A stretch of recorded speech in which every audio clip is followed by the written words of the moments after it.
Ladies and gentlemen, it is Tuesday, March 3rd, 2026. Here's what's coming up on the Owen Report today.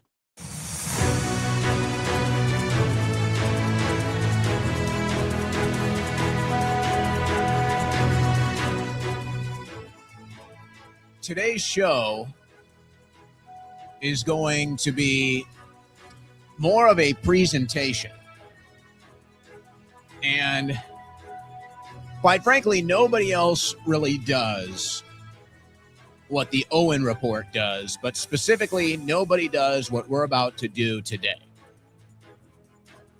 And if there's ever a show or a live broadcast, a live stream, if you've got friends or family that's confused on this whole situation in Iran, if you've got friends and family that are trying to make sense of it all, now is the day where you send them the link to this show.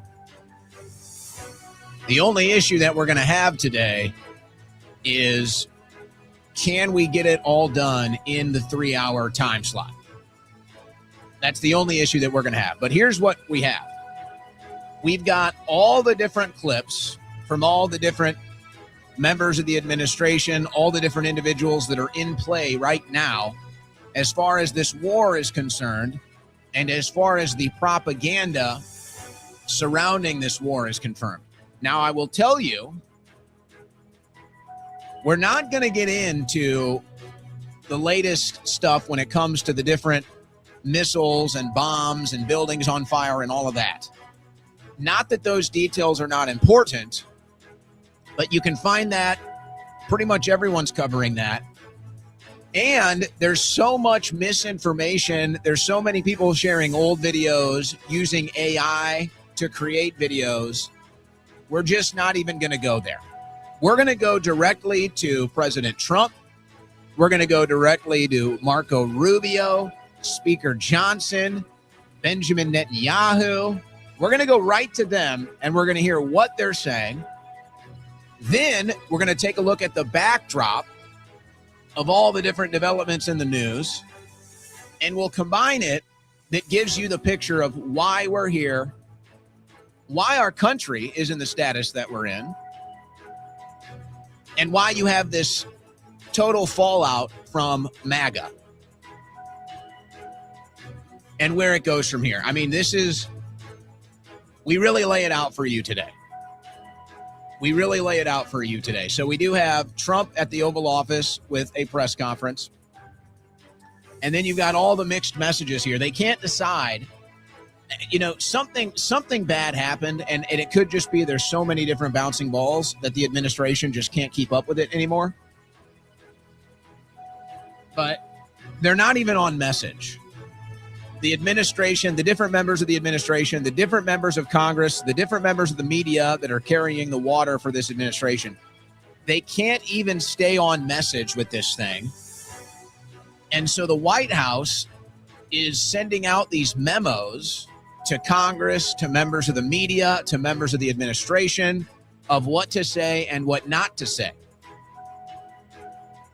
Then you have the situation in Israel where Mike Huckabee and the administration, so the ambassador to Israel, the embassy in Israel, and the administration, they're all telling Americans in Israel, you're screwed. So all of those bomb shelters that we bought for the Israelis, all of those bomb shelters that we paid for, the Americans over there don't even get access to them. They're being turned away, and they're being told good luck. We're literally fighting this war for Israel, and they don't even have the basic decency to let Americans into their bomb shelters. And nobody seems to care. Nobody seems to mention that. So that's a pretty wild development. We did have, outside of all of that, we had an interesting hearing today with Kristi Noem, where she was asked questions about the killing of the protesters. We're going to go there. And then we got some other odds and ends. If we have time, we're going to get to those as well. It is a big show. Tell everyone to tune in. This is going to be a presentation. This news update was brought to you by OwenSchroyer.store, the official site for Owen Report merchandise. All right, guys, what are you doing to protect your identity online? Do you have an answer to that? Well, here's your answer if you don't. Patriot-protect.com/Owen.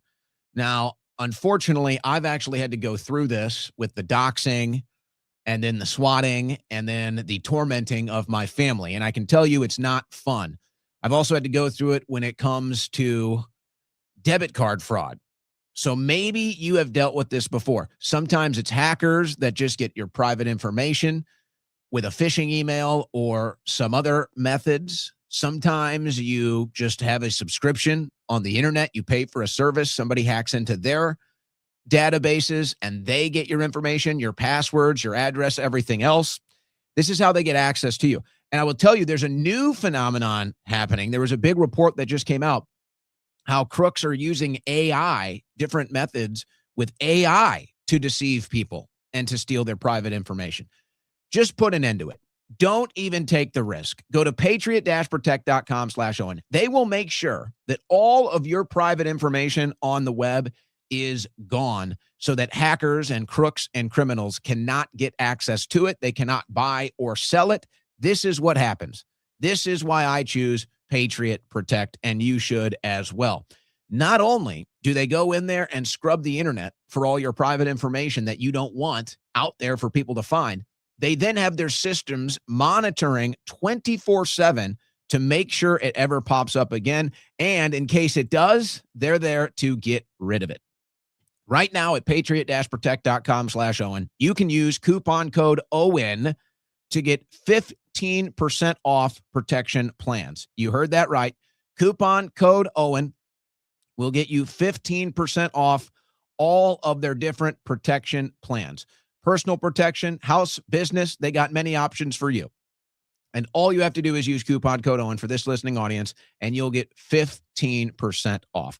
Protect your private information online. Use Patriot Protect. Go to patriot-protect.com/Owen. Coupon code OWEN for 15% off any of their protection plans.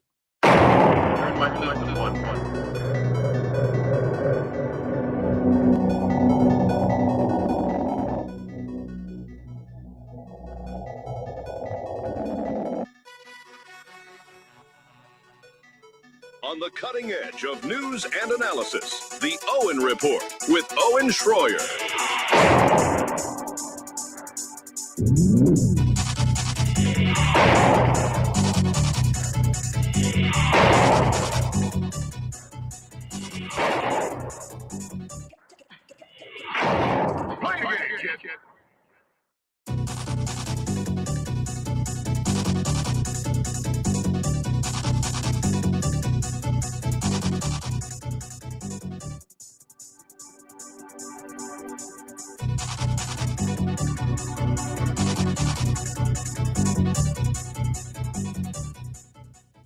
All right, guys, today is a big one.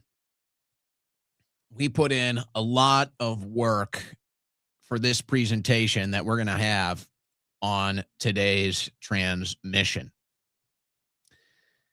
And I guess before we even get started,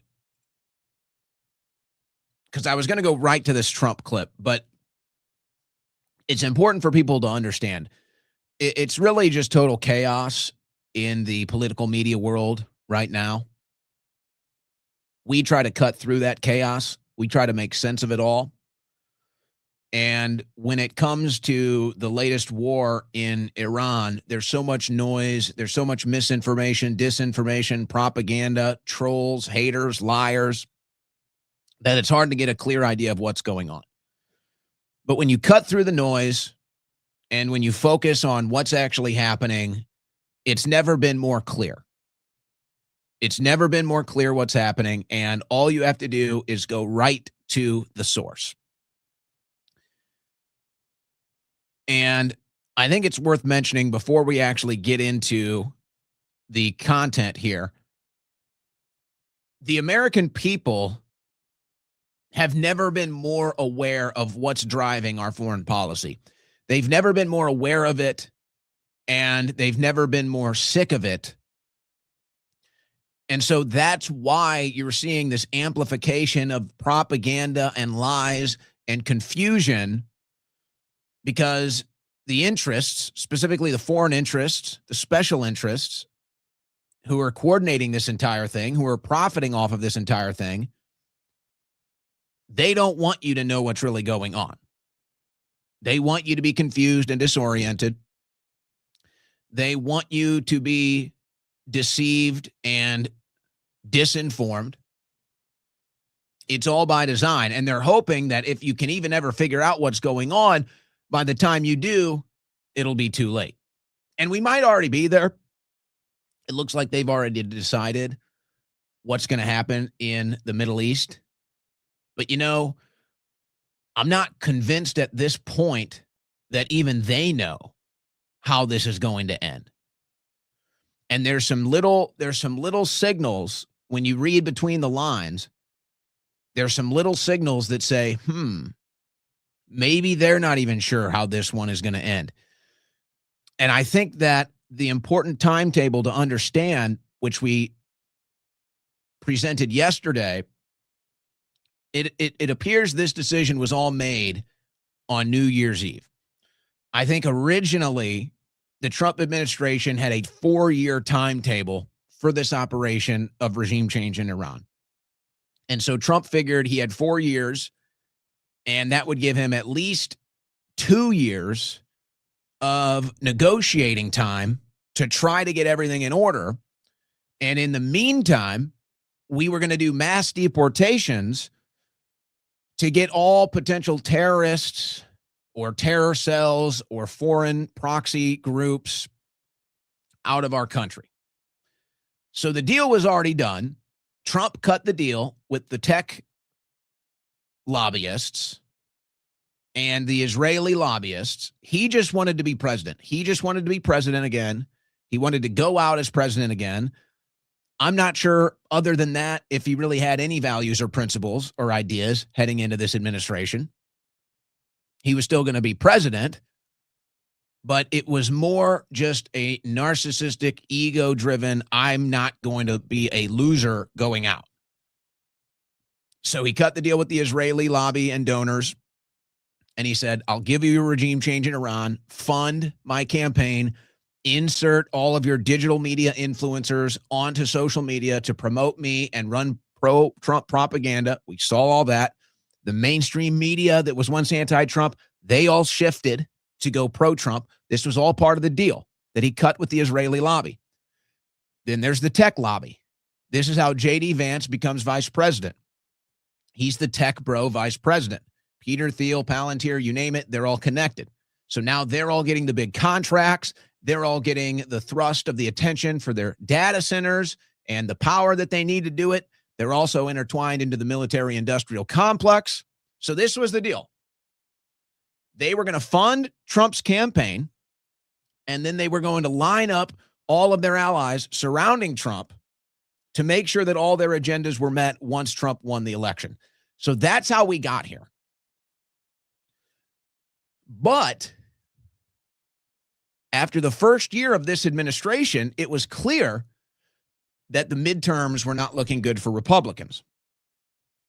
And so that means if the Democrats win in the midterms, the House and or the Senate, they're favored to win the House, might be favored to win the Senate by this summer. That means Trump is getting impeached. And it won't be some fake impeachment scam where it can't hold water like it did in the first administration. Now they probably have real impeachable offenses that are going to be real in front of Congress. The striking of all the boats off of Venezuela, and now the Iran strikes with no congressional vote. And who knows what else they might bring up. The tariffs, his family benefiting from all of these different deals, the data centers, the AI, the drone companies, all of it. Now that's what's going to happen if the Democrats take the midterm. So all of a sudden, Trump's 4 years to work out a deal and get all the pieces in place for regime change in Iran, all of a sudden that cut in half to 2 years. So Netanyahu comes to Mar-a-Lago on New Year's Eve and they make the decision, we have to do the Iran strikes and we have to do the regime change and we have to do it this year. This year, we have to do it.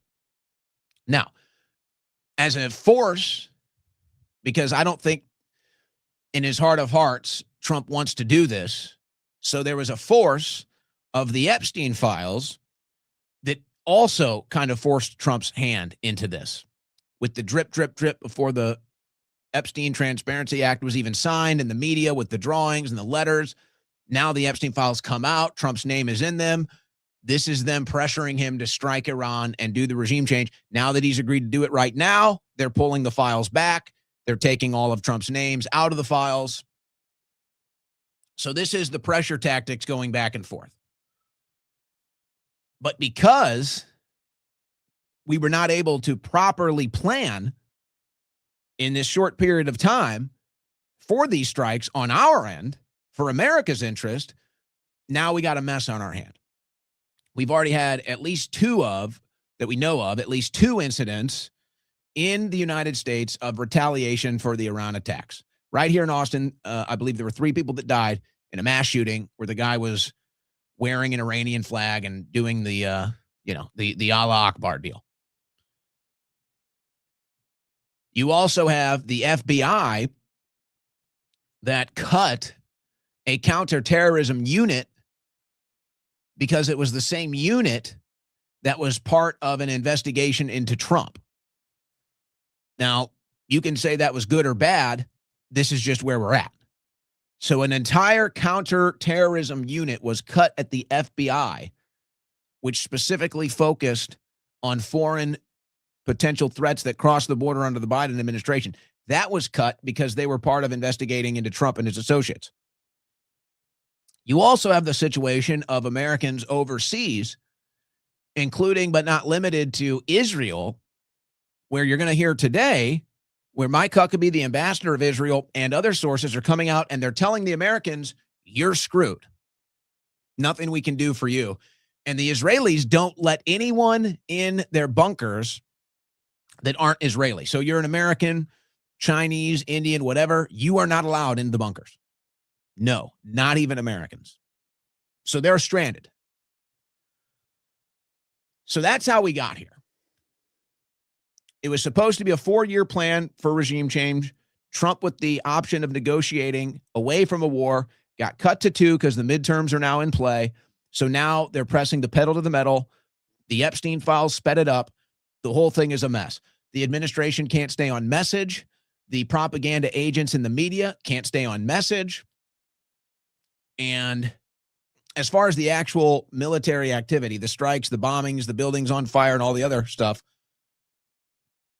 it's still a little hazy to know exactly what's going on with that. Now, we might get into some of that with some of these headlines today, but that's not going to be the force of today's transmission because it's a little too hazy. But here's what's not hazy.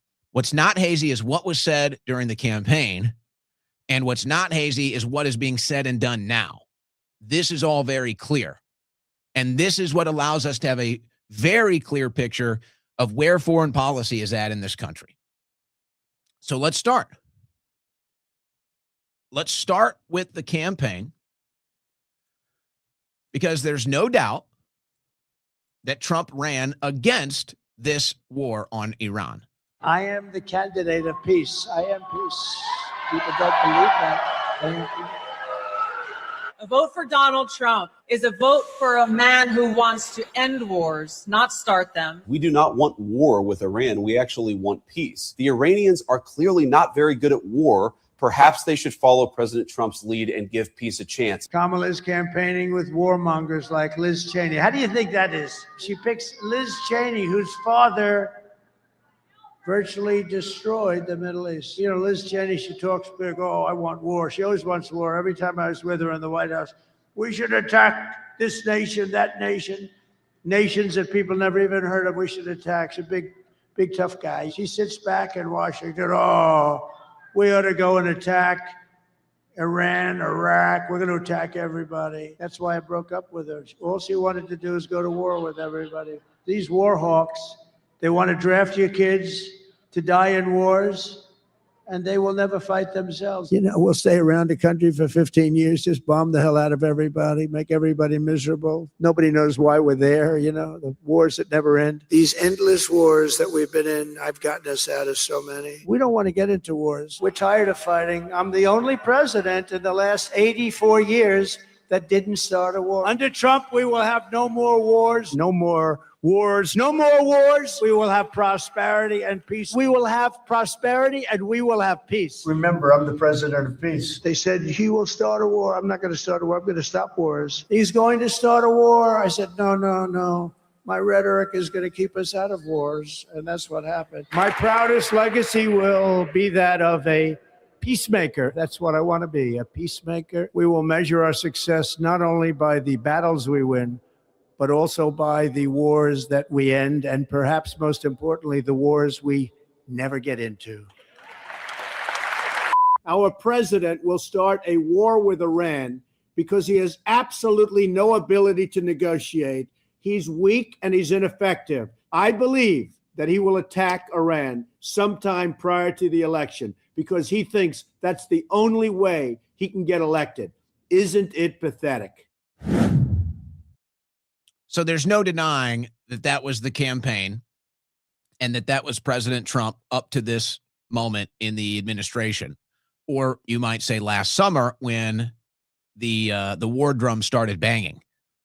That is undeniable. That is simply fact and undeniable that this was an anti-war campaign, an anti-war candidate specifically against Iran strikes. Now, let's be fair. You can say, okay, well, things change, but they have presented no evidence of that. They have presented us with zero evidence that things have changed. It's a lie. The only thing that changed was they thought that they had 4 years to do it, and they don't because the midterms are about to go blue. That is the only thing that's changed. You can say, well, Trump saying that on the campaign, maybe he really believed that he could negotiate a deal with Iran and this wouldn't have to happen. Maybe that's true, but it has happened now, and it is against his campaign promises. That is a fact. Now, the wildest part of this, and this is what has so many of us perplexed as we're following the bouncing ball on this issue, you have all of these MAGA cultists that all stood and cheered. They all stood and cheered when Trump said no more wars. We're not getting into a war with Iran. They all stood and cheered and voted for that. And now that we are striking Iran and we are in a war with Iran and we are in a regime change war, they're all standing and clapping like seals and cheering for the exact thing they voted for, against what they voted for. It's unbelievable. Now, we'll have more examples of that coming up. But let's get back to the actual statements made. So here's Jim Jordan on C-SPAN addressing this morning. When people step back and evaluate it, they say this was the right decision. This was consistent with what the president told the American people when we, the people, elected him. He said he was going to do this and make sure it didn't happen. And again, I think Americans are willing to, accept this and support this strongly because it just makes good common sense. So it's exactly against what he ran on, Jim Jordan. It is quite literally against what he ran on. And no, the American people are not okay with it, actually. And it's so obvious. And as I said yesterday, the mainstream news, the hate Trump news, the fake news, they used to have to print lies about President Trump. They used to have to print lies and propaganda and misinformation. Now, all they have to do is print the truth. Trump, who campaigned against endless wars, enters Iran with no end date. Trump won the presidency in 2016 and 2024, thanks in no small part to campaigning against the long and draining wars of his predecessors. Now he started a war of his own. These are facts. This isn't the fake news media printing lies about Trump. These are facts. But now you can see how brainwashed a lot of people on the right are, which is really unfortunate, really sad. We thought that the right wing had become better. We thought that people on the right had learned lessons about propaganda and lies and how it works. It turns out many of them are just right back into the field like sheeple. Many of the right-wing sheeple just didn't learn anything. They'd gone right back to grazing. And as far as Trump's statement on this, we have a statement from Trump on a forever war. But let's continue. So now we're in this war. Do you guys remember? This was a headline from last year that people were scratching their head at. Maybe it makes more sense now. Top Trump officials are moving onto military bases. Stephen Miller, Marco Rubio, and Kristi Noem have moved onto military bases. That was from last October. Well, maybe now we know why. Maybe now we know why they decided to move onto military bases. Makes a little more sense today, doesn't it? Again, this is fake news CNN that used to have to lie about Donald Trump to make him look bad. Now they just have to tell the truth about Donald Trump to make him look bad. And we may have casualties. That often happens in war. I don't know if this is technically a war. We didn't start this war, but under President Trump, we are finishing it. This isn't a war. We haven't declared war. The Secretary of Defense, who calls himself the Secretary of War, said today this is a war. We set the terms of this war from start to finish. Nobody should classify this as war. It is combat operations. War is hell and always will be. Strategic strikes are not war. Now, if there's a political equivalent of this on the left, that's not a baby, it's a clump of cells.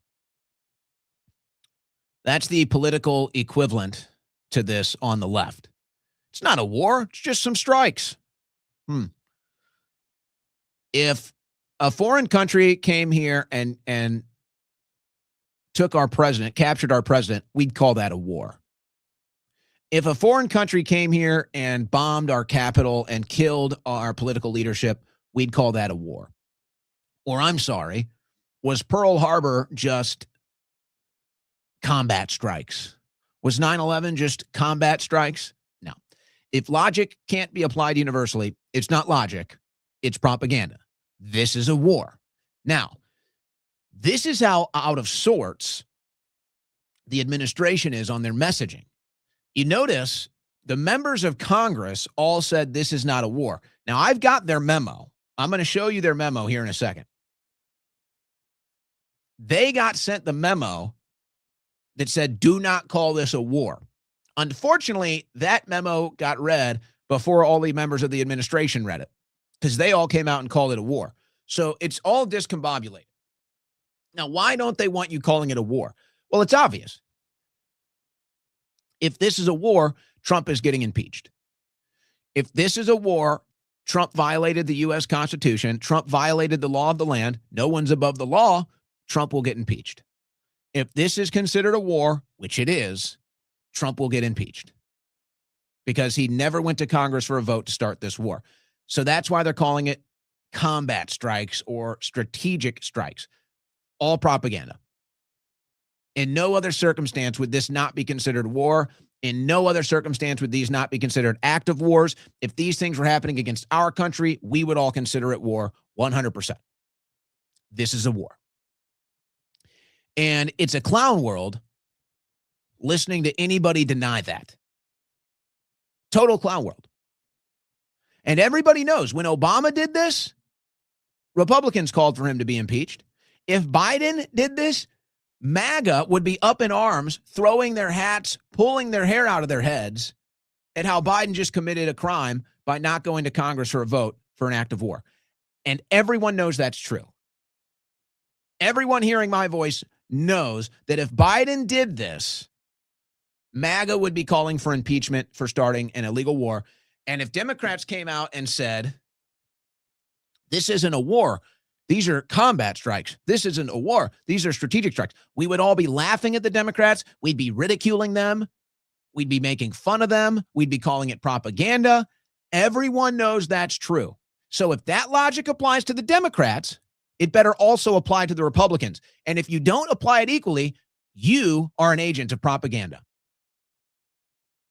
And that's what you're witnessing now.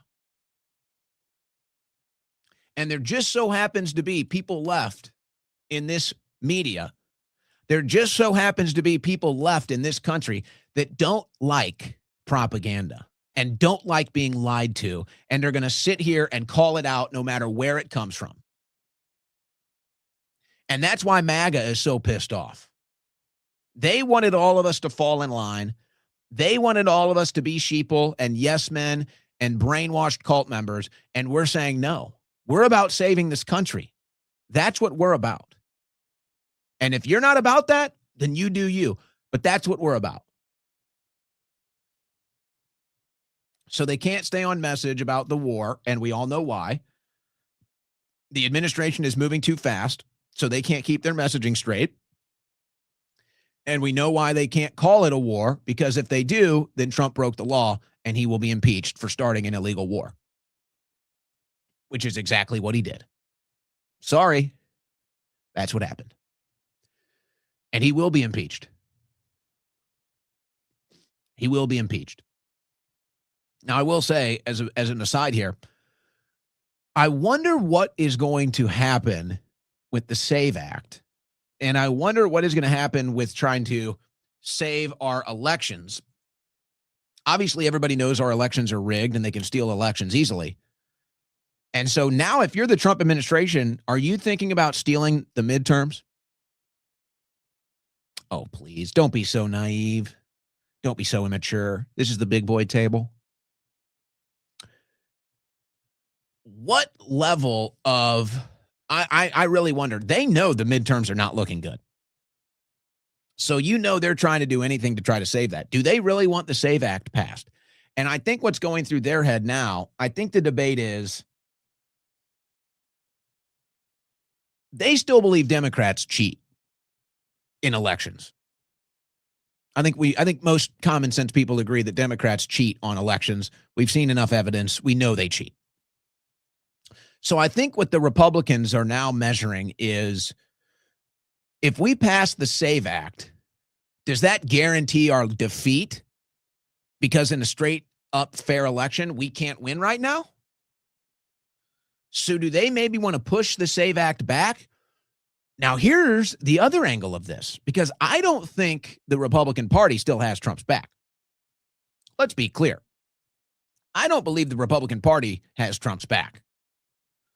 If all of a sudden you see John Thune and others start pushing for the SAVE Act, to me, that's them saying in a legitimate election in the midterms, Trump and the Republicans are going to lose. And they want that. Why else wouldn't the Republicans in Congress make sure that the SAVE Act is written into law before the midterms? Unless there's some Republicans that want to keep it open and keep some of these rig options available for them. Or now, if they say, maybe we want to lose the midterms, maybe we want Trump to get impeached, so maybe we want to pass the SAVE Act now, because that's the best way to ensure that's going to happen. So keep an eye on that. Now, Trump sent this out to Congress.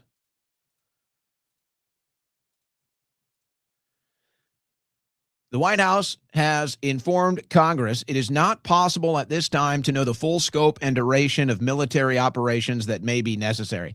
Sounds like a war. Sounds like a war. But there's no vote, and they're not planning on voting.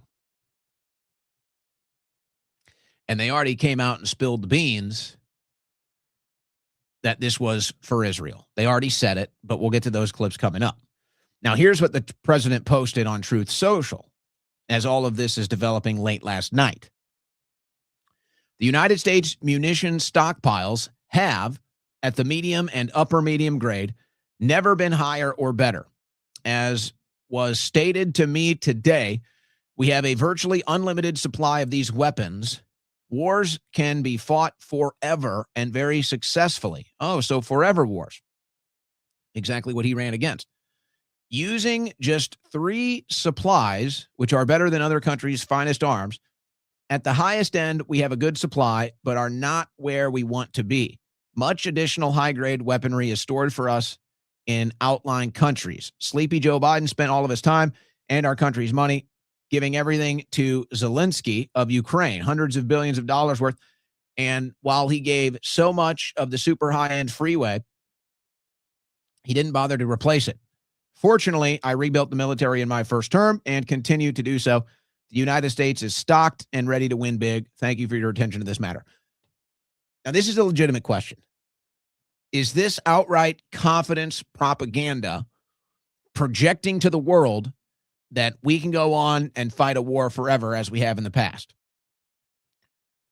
Even though we can't. Even though we don't have the munitions. We don't have the supplies because they've been drained by Israel. They've been drained by Ukraine. And, as he said, strategically located in other countries that are now cutting us off and saying, you can't use us. We're not doing this war with you guys. Now, I wouldn't be surprised either way.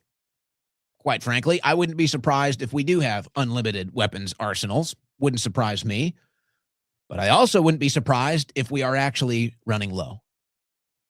Neither one of those situations would surprise me. So the question is this propaganda projected to the rest of the world that we can fight these wars forever so that they eventually give up? Or is Trump really saying, hey, we'll do another forever war if we have to? Either way, it's not good. But I think both of those potentials are what is being projected from this statement from President Trump last night. Now, I don't even want to get into the different things that are happening in the Middle East right now because a lot of things are getting bombed. A lot of things are blowing up. And then there's old videos that get shared. There's AI videos that get shared. So I don't even want to get into that. But the attacks are definitely going both ways. And some countries are wondering even who's attacking them. They're not even sure where the missiles are coming from. But we'll hold off on that for now. Now, here's part of the reason why I think this could be projection from Trump and a confidence act to pretend like we can do another forever war. U.S. stonewalling request by Gulf nation states to replenish interceptors, sources say. One Gulf state sought reassurances on the U.S. commitment to its air defense when discussing access to bases, source says. Now, remember, Trump went around and promised and did all these arms sales to these Gulf nation states. And now they're saying, hey, we need more that you launched this war. We're out of defense missiles. And apparently, the White House is saying, sorry, can't help you. Not only is that bad news as far as a commitment to loyalty to America, to the United States, as these things are ongoing in the Middle East, it could also signal that, no, we don't have the munitions. Now, as the Strait of Hormuz is dealing with a potential complete and total shutdown, Trump posted this an hour ago.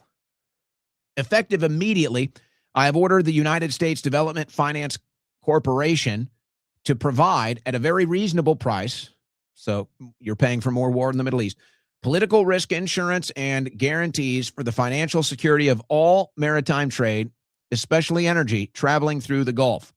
This will be available to all shipping lines. If necessary, the United States Navy will begin escorting tankers through the Strait of Hormuz as soon as possible.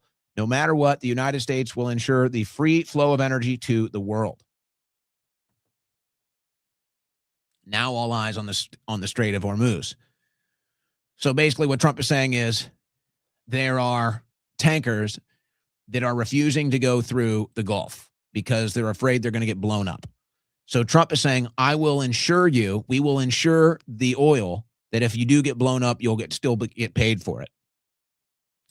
And now he's saying we might even use our military to provide protection for any oil tankers going through the strait. But this isn't a war. This is just strategic strikes. It's not a war. Imagine believing that.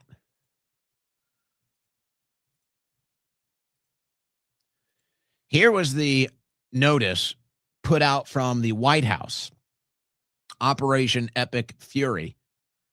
And this was sent to members of the administration and Congress, basically anybody who could get it. So it's got their talking points, and these are all the talking points you hear. I don't even think it's worth going through it. We destroyed all their missiles. We annihilated their Navy. We're defeating the terrorist proxy groups, making sure Iran can't have a nuclear weapon. So it's all the normal talking points, celebrating that we killed Khamenei and everything else. But here's where you really need to look. They're getting everybody prepared. Is the U.S. at war with Iran? The president announced major combat operations against Iran with a clear, achievable goal: destroy their missiles and raise their missile industry to the ground, annihilate their Navy. So in other words, do not say this is a war, because if you do, we're screwed. Do not call this a war, because if you do, Trump's getting impeached. Do not call this a war, because if it is a war, Trump just committed a crime and he went to war without the approval of Congress. So that's why the White House sent this out, to make sure that nobody calls it a war, because then that means that Trump acted illegally. That's what this is. This is pure propaganda. If the Biden administration did this, everyone would be up in arms. So let's go to the White House. Everyone's asking, are we doing this for Israel? Of course. That's why everyone's asking it. Here's Trump's response. Did Israel force your hand to launch strikes against Iran? Did Netanyahu pull the United States into this war? No, I might have forced their hand. You see, we were having negotiations with these lunatics, and it was my opinion that they were going to attack first. They were going to attack. It was his opinion. There was no intel. There was no proof. We didn't do it. They were going to attack first. I felt strongly about that. And we have. Now, you're going to realize how ridiculous this statement is with some of the follow-up stories and headlines and statements that we have. But there's the president telling you, we had no evidence that Iran was going to strike. I just made it up. Great negotiators, great people, people that do this very successfully. And who are those negotiators? Steve Witkoff and Jared Kushner, who represent Israel's interests. And have done it all their lives very successful. And based on the way the negotiation was going, I think they were going to attack first. And I didn't want that to happen. So if anything, I might have forced Israel's hand. But Israel was ready and we were ready. And we've had a very, very powerful impact, because virtually everything they have has been knocked out now. Their missile count is going way down. Amazingly, they're hitting countries that were, let's call them neutral, right? They lived together for a long time. So this is what I'm talking about with the fog of war. Nobody really knows who's striking who at this point. So it's a little odd thing to say, oh, they have no weapons, they have no missiles, but they're also hitting everyone around them with missiles. So did you knock out their missiles? Did you knock out their military leadership? Or is their military leadership still alive and launching the missiles you claim they don't have at everybody? Something there doesn't add up. I think they were surprised. I was surprised. I think and now those countries are all fighting against them and fighting strongly against them. Someday they'll write a story and they'll say why they did that. But and I don't really see that either. I think those countries are sitting around saying, what the hell is going on? I think those countries are sitting around saying, we're not really sure what's going on. The United States, it cannot follow through on its agreement to keep us armed during this conflict. Now, think about that. Again, that either indicates we don't have the stockpiles, or, and I guess maybe I'm getting a little conspiratorial here, maybe the same foreign country that wants us to start this war with Iran doesn't want us to to rearm these other countries because they're the ones bombing them and they don't want to get retaliatory strikes. Oh. Where are all of these nations now joining up to destroy Iran? It's not really happening. There's noise, there's strikes, there's smoke, there's fog of war, there's a war going on, but there's a lot of confusion and chaos. The Gulf nation states don't want anything to do with this. They wanted nothing to do with this. Now they're getting hit, and they're saying, hey, America, we cut an arms deal with you. Where are the arms? And America's saying, sorry, we don't have them. So why would that be? Why would America not be providing the Gulf nation states with the arms that they made a deal with? Is it because they don't want these nation states to have arms in case they find out where these missiles are actually coming from? If they were all lining up against Iran, you'd think the United States would be rushing to get them anything and everything that they need to attack Iran in a show of a joint force. But they're not doing that. So they're either keeping them from having these missiles to protect other interests in the Middle East, or we just don't have them to give them. They hit countries that had nothing to do with what's going on. They were sort of leaving everything alone. All of a sudden, they had missiles shot in, which shows you the level of evil that we're dealing with. They'll hit people that were actually at least somewhat friendly, and they had no problems with it. Also hitting only civilian places, hotels and apartment buildings. Let's see, who's famous for that? Who's famous for killing civilians in the last 2 years? And we're hitting them where it is much more appropriate. We're hitting them very hard. And I'm not sure that's true. Again, I don't want to get into actually what's happening on the ground and the strikes and everything, but I'm not so sure there aren't massive civilian casualties in Iran because of this. I'm not so sure of that. The big scale hitting goes now. They no longer have air protection. They no longer have any detection facilities at all left. And so they're gonna be in for a lot of hurt. These are bad people. These are people they killed. I guess it's 35,000. It's coming out 35,000. Just a month or two ago, he said it was 2,000. Now it's 35,000. Where's the evidence Iran killed 35,000 citizens? Where's any evidence of that? Over the last 3 weeks, protesters, 35,000 violently killed. So these are bad people, and the leader of the pack is gone.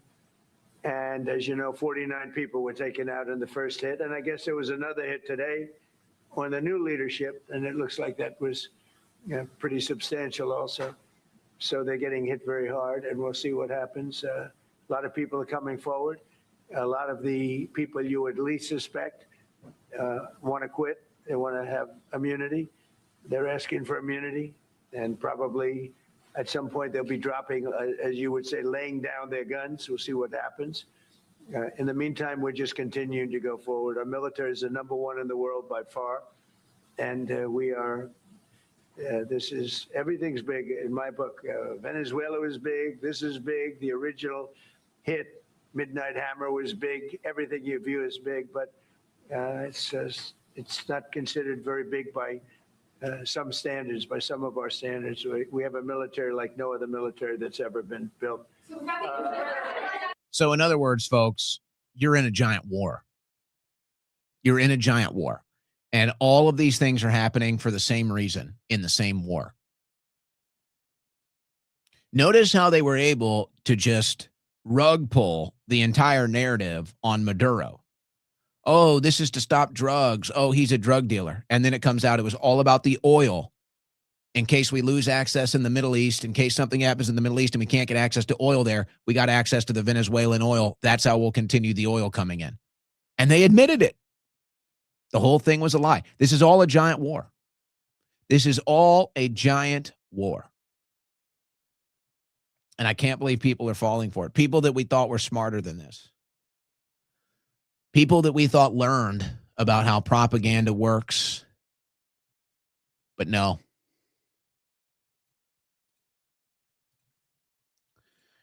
Trump's case for war with Iran faces growing scrutiny. U.S. intelligence showed threats from Iran loomed as they had for years, but they were not imminent. And it goes on here to talk about these intelligence reports. They had no proof that Iran was going to strike. None. They had no proof that Iran had a nuclear weapon. None. Those were lies. So Trump gets asked, what are we going to replace it with now that we've killed the leadership? So, President, what's the worst case scenario that you have planned for in Iran? Well, I don't know if there's a worst case. We have them very much beaten militarily from the military standpoint. They're still lobbing some missiles. At some point, they won't even be able to do that because we're hitting all of their carriers. We're hitting all of their missile stock. You know, they built up all these missiles over the last few years. They had a lot of them. They've shot a lot of them, and we're knocking out a lot. I guess the worst case would be we do this, and then somebody takes over who's as bad as the previous person, right? That could happen. We don't want that to happen. That would probably be the worst. You go through this, and then in 5 years, you realize you put somebody in who is no better. So we'd like to see somebody in there that's going to bring it back for the people. So there you go. They have no plan. They have no plan. They have no idea. And just like I said yesterday, it's very likely that whoever gets in next is going to be worse. It's very likely that whoever gets in power in the vacuum right now, whoever gets in power is going to be worse and more radical. And how can you blame them? We just committed a mass murder. We just started a war. What are they supposed to say? Oh, thank you, America. You just killed a bunch of our people. Thank you, America. You tell us we're the biggest evil in the world. Thank you, America. Oh, I'm sure that's how it's going to go. And all this propaganda you see about everybody celebrating, Iran has a left and a right and people that support the regime and people that hate the regime, just like every other country on earth. And if it was some mass movement against the regime, why didn't it happen internally? Because it didn't exist. If there was some form of a coalition against the regime, then why haven't they filled the vacuum of power? Because it didn't exist. This is all a regime change war for Israel's interests. And that's all they have. They have no plan. They have no protection for Americans. They don't even know what might happen here. They don't even know what the response might be. They don't even know who's going to fill the vacuum of power. Now, they know who they want to, but the region and the country is not safe enough for them to move in their guy yet. So that just shows you how they have no control and they have no idea. But we know who their next guy is, but Trump won't say it. So here's what he says instead. Do you have someone in mind right now? Because you said all the people you did have in mind have been taken out. What do you think? Well, most of the people we had in mind are dead. So, you know, we had some in mind from that group that is dead. And now we have another group. They may be dead also, based on reports. So I guess you have a third wave coming in. Pretty soon we're not going to know anybody. Do you have some? So they're just killing them all. They have no plan. Now, we do know who they want. And eventually I'll get to that in my stack, but you probably already know who they want. But this is where we're getting into pure clown world rhetoric. I'm not even going to bother playing the clip here from Tom Cotton. Iran has been an imminent threat to the United States for 47 years. Imminent threat for 47 years, says Israel's shill, bought and paid for Congressman Tom Cotton. Iran has been an imminent threat for 47 years. Do these people even hear themselves talk? They've been an imminent threat for 47 years. They've been an imminent threat for 100 years. They've been an imminent threat for 3,000 years. They've been an imminent threat for 3 trillion years. And yet what happens every time? They get struck first. You know, that's what's so crazy as we're witnessing all of this. It's like, how are people so brainwashed and dumb? Imminent threat for 47 years? Are you hearing yourself? How many people that are in the chat right now have even been alive for 47 years? I mean, what? So you're telling me Iran has been an imminent threat since before I was even born? And people fall for this. People fall for this crap. From the day I was born, Iran has been an imminent threat, yet they haven't attacked us once. And then they come out and they say, Iran tried to assassinate the president. Can't show any evidence. Iran has drones off the East Coast. Total lie. How many people in this chat have even been alive for 37 years? Iran has been an imminent threat for 47 years. That is such a contradictory statement. It's mind-blowing.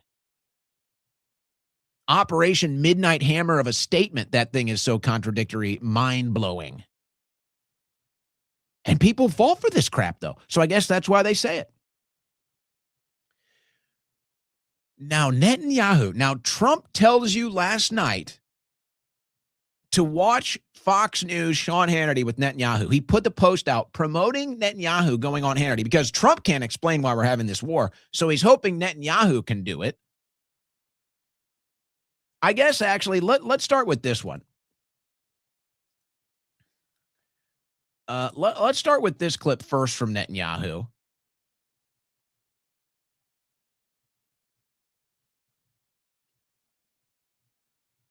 See how this one makes you feel.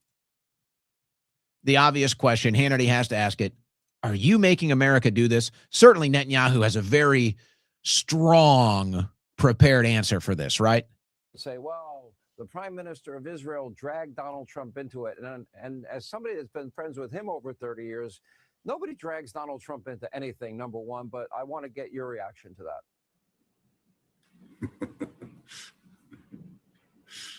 Well, you're right. I mean, that's ridiculous.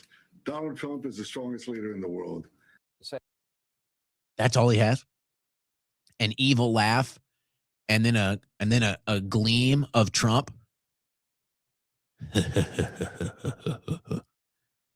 Straight out of the devil's gut. Donald Trump is the strongest president in the world. That's all he has is an evil laugh and then praising President Trump. He knows how to work Trump over. That's proof that he does. Right there. That's actually proof that it was Israel that drug him into this. Oh, Donald, you're so strong. You're so smart. We need you, Donald. Oh, Donald, your hair is perfect. Your coif today is amazing. Your makeup is perfect. Oh, that tie, is that a Trump tie? Donald, you're so strong. You're so smart. Oh, Donald, we need you. Okay, Bibi, wow, you're pretty smart. Let's do it. Let's go to war. But don't call it a war, because that'd be bad for me. So there it is. He has no prepared statement. He has no strong response. He can't really deny it. He just has an evil laugh and then gleams Trump. And there it is. And how pathetic of Hannity. I've known Trump 30 years. Oh, cool, man. Oh, you're so cool, Sean. You're so cool, man. What a joke. What an absolute joke. And then listen to this next statement from Netanyahu.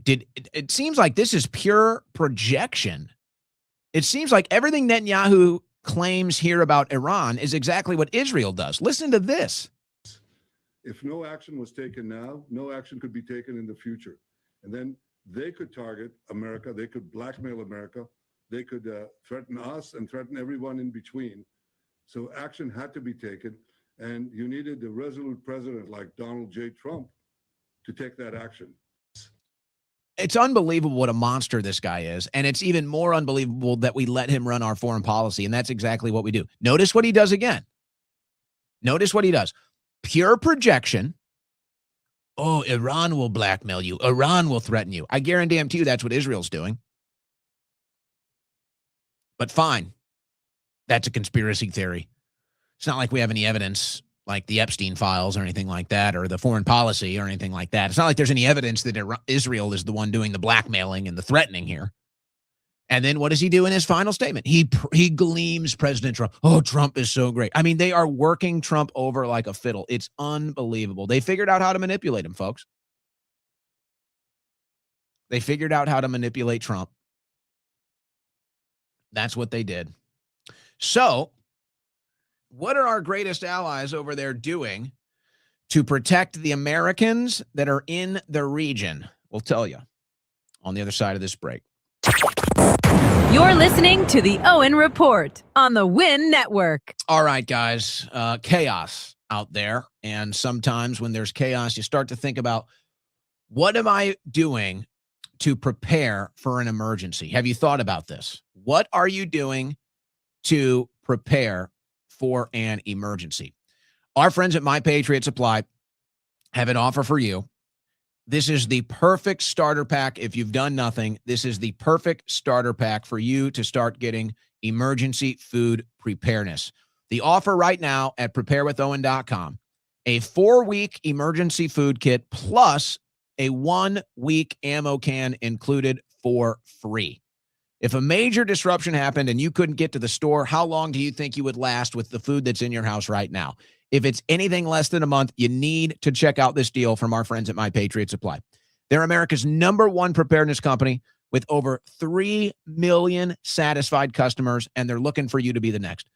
And right now, when you go to preparewithowen.com, their best-selling 4-week emergency food supply comes with an additional week of food for free. This is the best long-term storable food you can find, not just the quality of the food, which is the best, 2,000 calories a day, no artificial flavors or colors.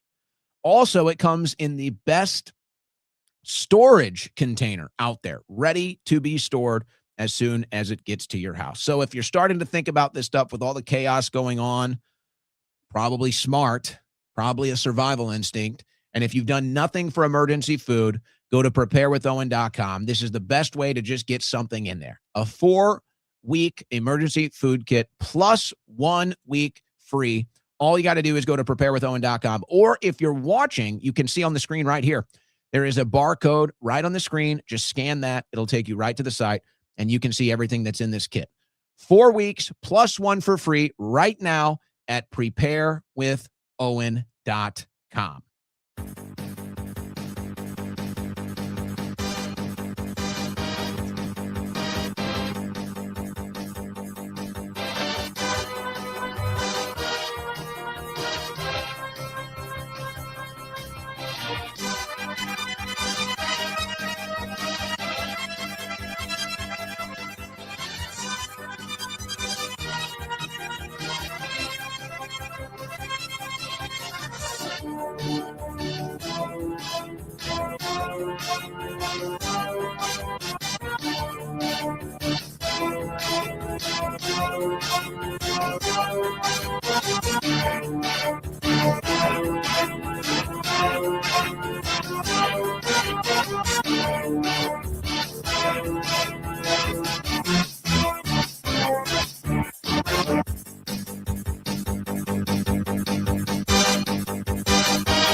Navigating between the sane and insane. It's the Owen Report with Owen Schroyer.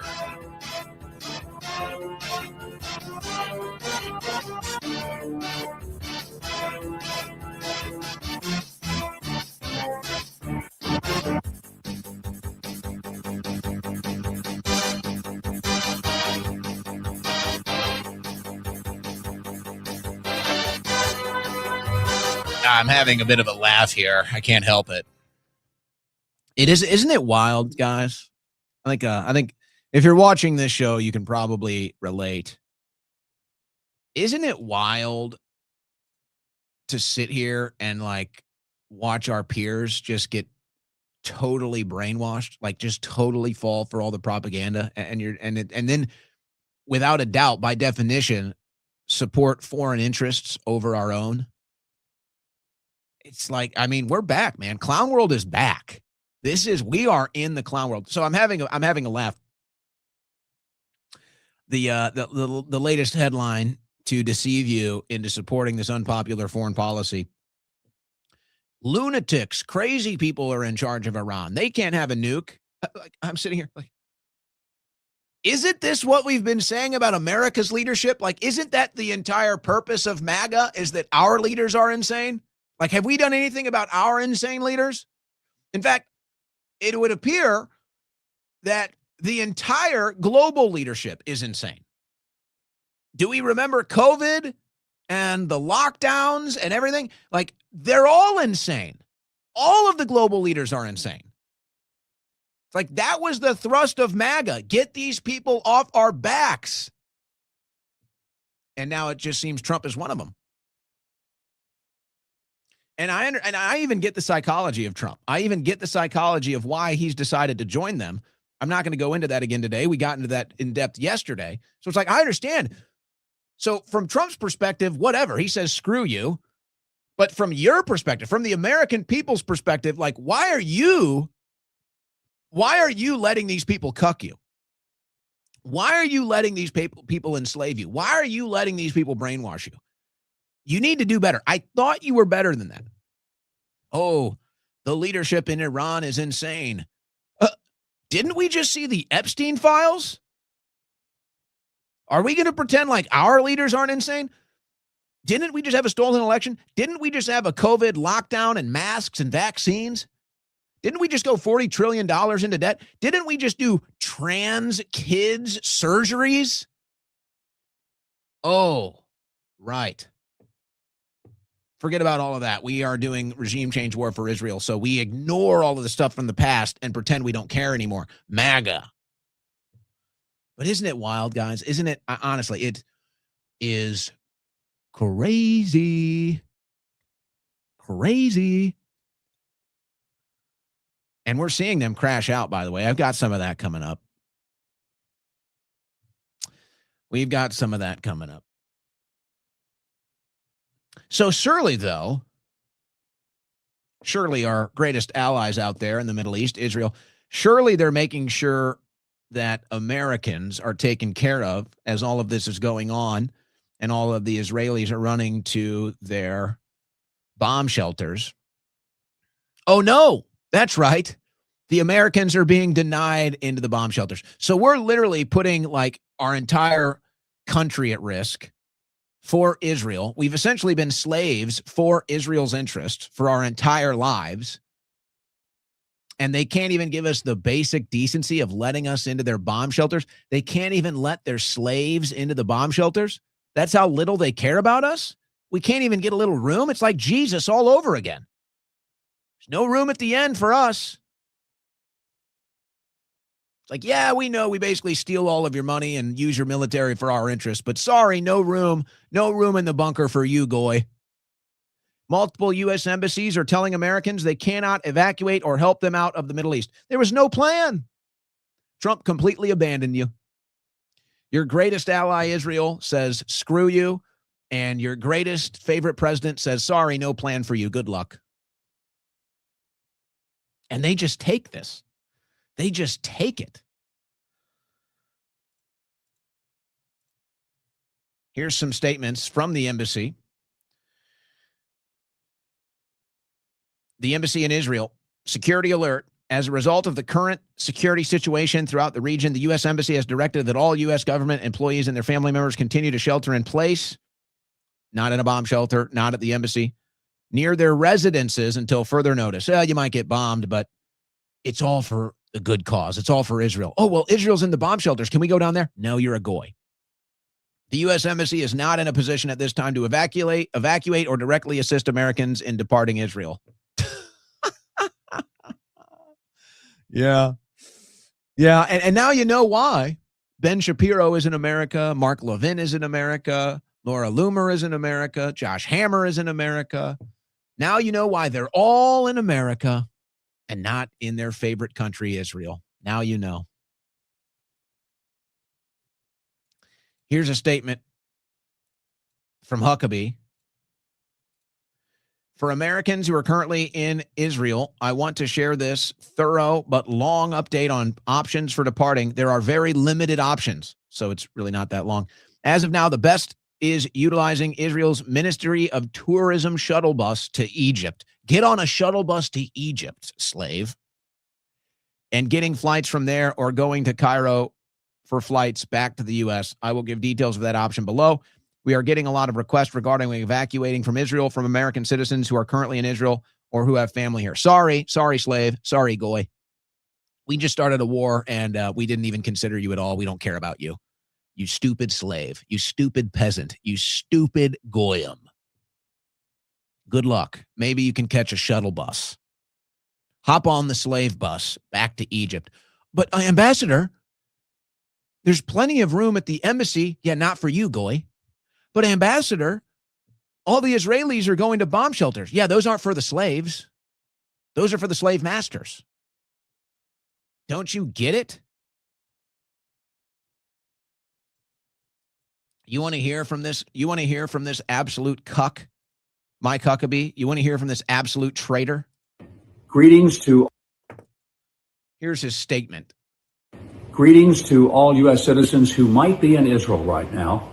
This is Mike Huckabee, U.S. Ambassador to Israel. And I know that there's a lot of anxiety from a lot of people about wanting to leave the country. Right now, the options are fairly limited. The airport is closed, of course, and we don't know when it will be open or how many flights. What we are recommending to all of our American citizens, including our own embassy staff, is follow the directions of Home Front Command, which are right now to shelter in place. Yeah, follow instructions, slave. And to be close to a shelter at all times.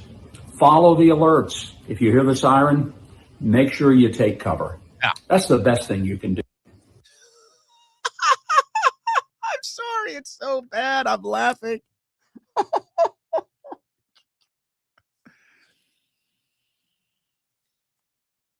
I don't care. I don't care about your boomer takes. I don't care about your paid propaganda campaigns. I don't care about your woke right name calling, guilt tripping. I don't care. I don't care. I'm a 36-year-old white American Christian, and I'm done being a slave for foreign and special interests. I'm done propping up the military-industrial complex, and I'm done with the most evil regime in Israel on the planet using my country and my country's military as their own force for their own agenda in the Middle East, and then, just for a cherry on top, telling the people that are there, the Americans that are there, sorry, slaves, sorry, goyim, you're probably going to get bombed. Good luck. No room for you in the inn. No room for you in the bomb shelters. Maybe try a tourist bus to Egypt. Good luck. Sorry, I don't care. I'm done. We're done. It's over for you guys. You are the biggest traitors. This is the most mask-off moment we have ever seen in the history of American politics. There has never been a more clear-cut mask-off moment for the American people.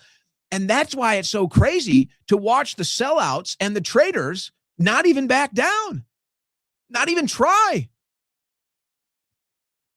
How could any American with a backbone, how could any American with a sense of pride, how could any American with any desire to be free sit here and take this? This is a gigantic cucking operation. This is a gigantic pecking order operation. They're telling you, you work for us. You work for us. Go enjoy a ballroom. Go enjoy a ball game. Go enjoy your goy slop. We run the show. You're not getting your taxes cut. You're not getting an end to the wars. You're not getting to control your country. You're not getting your country back. No. We've conquered your country. We conquered your country with blackmail. We conquered your country with a fake history victim status that we're never going to let go of. And now everything that is in our interest, we will be using your country for just that. And then when you need us, they say, fuck you. Where was the IDF when our country was being invaded? Nowhere. Where was the IDF when we were at war in Afghanistan and Iraq? Nowhere. Where is the IDF when we have natural disasters here? Hurricanes, floods, the like? Nowhere. Nowhere. And now Israel needs their regime change war, another one in the Middle East, and it's America's duty to fight and die for it. But the Americans that are there, sorry, can't help you. Good luck. I'm not going to be cucked by this. I'm not going to sit here and be cucked by this. And what a disgrace. What a disgrace. The American people that are being totally cucked by this. What a disgrace by our leaders allowing this to happen to our military, allowing this to happen with our people, and they say nothing. What an absolute disgrace. But there's never been a more clear-cut moment. It's never been as clear as it is today. There's a reason why we're $40 trillion in debt. There's a reason why we've spent $5 trillion in the Middle East. There's a reason why tens of thousands of Americans have died in the Middle East in my lifetime. There's a reason. And that number one reason is Israel. Sorry. I don't care if you don't like it. I don't care if you can't handle it.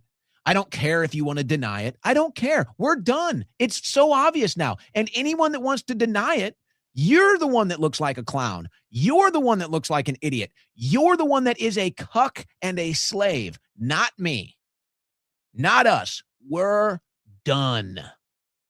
Done. We actually want to save the country. We actually want to break free of this. And if you don't want to, that's on you. You will be laughed at. You will be made fun of. You will be ridiculed. You will be identified as a traitor, as a cuck. Not us. Not us. We're not playing these games anymore. You're done. It's never been more obvious. It's never been more clear. I've got the videos, by the way. I won't even, for the sake of time, show you the videos. But we got the videos of them denying anybody entry into the bunkers that isn't Israeli. So certainly Trump, though. Certainly Trump. And by the way, maybe it's worth saying, to a certain degree, when you lay it all out, you can't even really blame Netanyahu. You can't even really blame Israel. If anything, you could actually wish that our leaders acted the same way. Of course, if Israel realized that all of our politicians are pedophiles, if Israel realizes that all of our politicians are corruptible and can be bought and sold and blackmailed for their own interest, well, of course they're going to do it. So from the Israeli standpoint, you sit here and you look at your leaders and you say, wow, good job. You just co-opted the most powerful country in the world with blackmail. Good job. But to us, these are our leaders that did this. So yeah, Netanyahu's a liar. Yeah, Netanyahu's responsible for more blood and treasure spilled in the Middle East and our way of life declining more than anyone else in the world. But he's acting in Israel's interests. It's our politicians that sold us out. It's our politicians that are blackmailed pedophiles. It's our politicians that took the money and sold us out. So, yeah, we probably wish, maybe not bloodthirsty demons and liars, but we probably wish that our politicians at least acted in our country's interest as Netanyahu does for Israel. But no, all of our politicians sell us out, including the one we thought wouldn't. Donald Trump sold us out maybe worse than any of them. So certainly Trump, though, has an answer to the people stranded.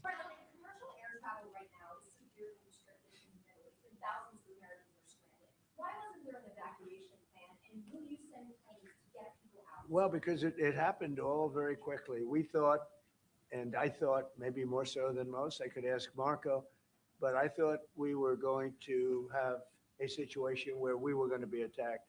They were getting ready to attack Israel. They were getting ready to attack others. You're seeing that right now. And a lot of the No, we're not. We've seen nothing. In fact, you just admitted it earlier in this very press conference that you just felt like that was your opinion. There is no evidence. You're just lying.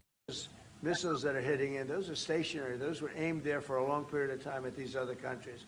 So I think I was right about that. We attacked first. And if we didn't, it could have been, look, we're really decimating them. They're being decimated. So it's a war, and there's no plan to get Americans out of the war zone. Wow, it's getting pretty bad here, guys. But certainly we're not getting into the arming of proxies yet, right? We're not down that bad, right? We're not down as bad as Obama was, where we're going to have to start arming the moderate rebels and the proxy groups in Iran to try to do a regime change, right? We're not down that bad yet. We're down bad, but it's not that bad, right, guys? Oh, no. Trump open to supporting armed militias in Iran. Wow. It's that bad. Trump is now the Republican Obama, by the way. Trump is now the Republican Obama. Completely sold out his voters, ran as one thing, ended up being something else. Trump is the Republican Obama. The centrists, the independents, the libertarians, the anti-war people, they will all vote Democrat or sit this next election out. And then they will look at the presidential election, and whoever runs against Trump's foreign policy in 2028 will win the presidency. Trump, just like what happened with Obama, now Trump is the Republican Obama.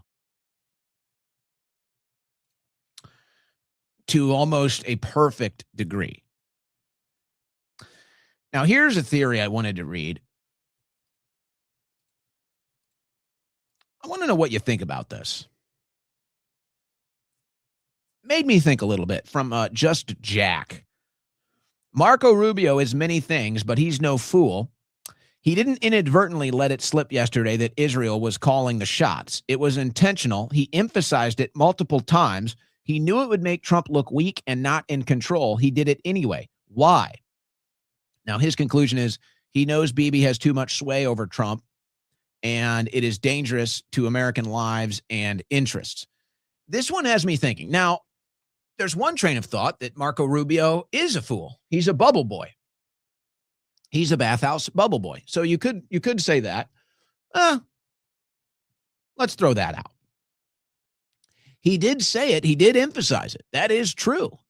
He did emphasize that this was basically in Israel's interest, and they called the shots. It was their intelligence that said Iran's going to strike first, so we have to do the preemptive strike. And if you noticed, if you've been following this bouncing ball, they ran on the preemptive strike narrative for about 20 minutes and then said, never mind, we're not going on that, because they had no evidence. It was a lie. And they still haven't presented the evidence. And now the Pentagon and all the intelligence agencies have come out and said, we had no evidence.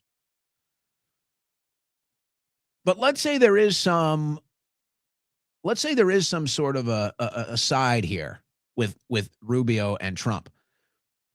And I've been saying this. If Trump thinks that any of these people are going to be loyal to him, if Trump thinks any of these people will not stab him in the back or abandon him when it's convenient for him, then he's got another thing coming. And so maybe that's what this was. Maybe this was Rubio not looking out for the American people by warning you that Bibi is really running this operation. No, maybe this is Rubio knowing that this is sabotaging Trump. Maybe this is Rubio knowing that this is Trump looking weak, and he can add to that fuel by reminding the American people who's really running the show. But you know what? Aside from that making me think, I would still say the most likely scenario is that the administration has just no command over messaging right now. Just none. They have no command over messaging. And maybe there's a subconscious level of Rubio wanting to stab Trump in the back. Subconsciously. because Trump used to make fun of him. So it could have been like a subconscious thing where he's just like kind of unintentionally throwing Trump under the bus. The subconscious is very powerful, people. But I think the big story here is the whole thing is so chaotic. The whole thing is so out of control. They're just not even on message. And they're trying to do way too much at once. Are they even going to have that AI meeting today?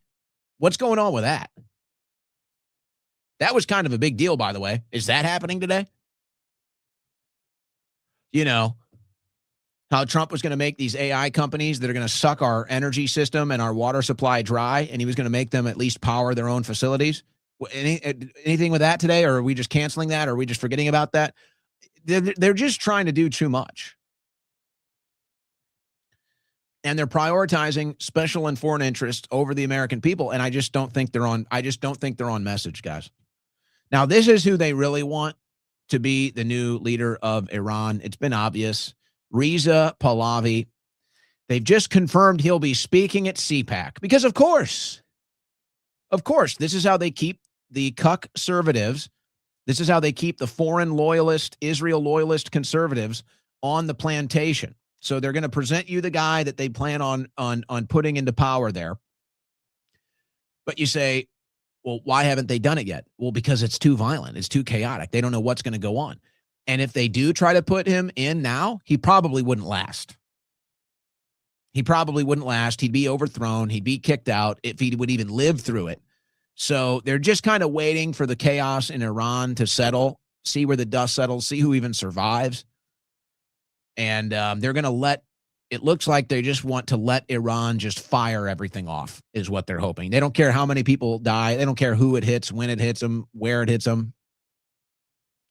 They're just going to let this chaos, they're going to let this war in Iran go down for as long as it takes, whether it's days, weeks, months, years. And then when the dust has finally settled, then they'll probably try to move Pahlavi in there. But until then, it's too chaotic. They don't have a plan. It's just war. That's all it is. Now,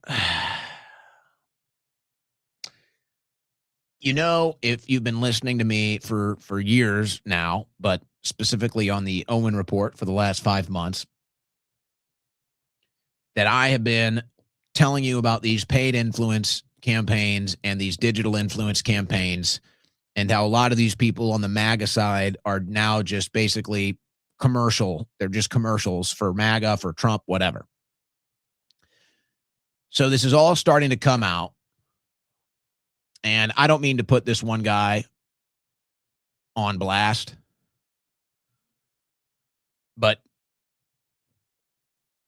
here's the one that is really taking the heat and getting exposed right now. And so we're going to use him as an example, and that is Gunther Eagleman. Now, as I said, I don't blame people from getting their bag and securing their bag, and Gunther is one of dozens of people that do this. But everybody's getting exposed now. Now, I don't really care. It's one thing to just secure your bag, charge for posts, take the digital influence campaign money, whatever. Dozens of them do that, okay? Dozens of them do that. It's another thing now because all of them are being exposed, like Gunther here. June of last year, Charlie Kirk says, should the U.S. get involved in a war against Iran? Gunther says, absolutely not. We have enough issues domestically. Now he's all about getting involved in Iran. So that's one example. I don't mean to single him out, but he's the one getting exposed. And then some of his messages are getting exposed and some of his rates are getting exposed. Folks, he's one of dozens, okay? He's one of dozens. And if you want to really follow the ball, just look at the people that post the exact same stuff as Gunther. Look at the people that post virtually the same messages, the same time, all of it. And that'll tell you who it is. That'll tell you who it is. Most of them are pretty obvious, but it's sad to me when you see that all of them were against the war in Iran. All of them were against the war in Iran, and all of their prior posts on X prove it. And then they took the money and they said, okay, I'm for the war now.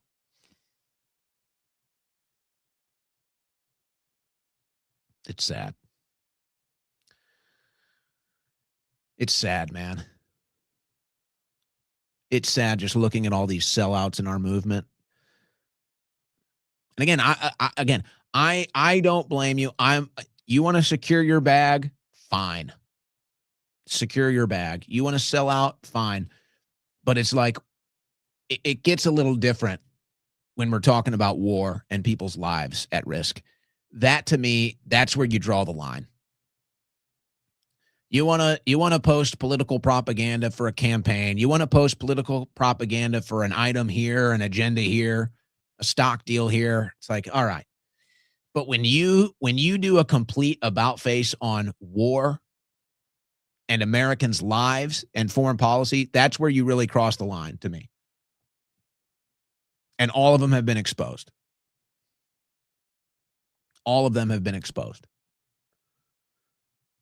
Huh. I mean, I don't know how far I want to go with this, honestly. Because I could really go a lot further. But you can see how much they charge. You can see how much they charge. And they make a good living, folks. And it's not only that they make a good living, it's that their entire account gets force multiplied by the influence system. So they take the money for the digital influence campaigns, whatever the posts may be.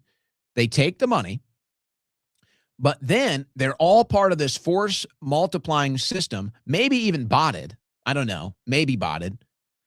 If you remember, X tried to crack down on this, and they did. They had one instance. There was a group, I forget who it was, but they all had the same badge. And what X determined is that they were all part of the same pay-for-play matrix, and they were all in this chat talking about how they were all force multiplying each other. So one person posts something, they all repost it. And that's how they were rigging the algorithm and gaming the payouts to make sure that their post got seen the most, and they got the biggest payouts on X on top of the payouts that they were getting for the digital influence campaigns. And X came around, they struck down that one big group, and now they are monitoring chats on X. And if they see this pattern, and I'm sure it's built into the algorithm, if they see that same pattern of the same group of people that are all in the same chat reposting and boosting each other's accounts, they crack down on that and they shut that down. That's why X just came out with a new policy just as of a week or two ago, saying they're now looking at these digital influence campaigns and how they need to be handled. I mean, folks, let me, I don't want to go much farther on this. It wasn't part of my show. I just wanted to, because I talk about this a lot, show you the development, show you the proof. But I'll say it like this.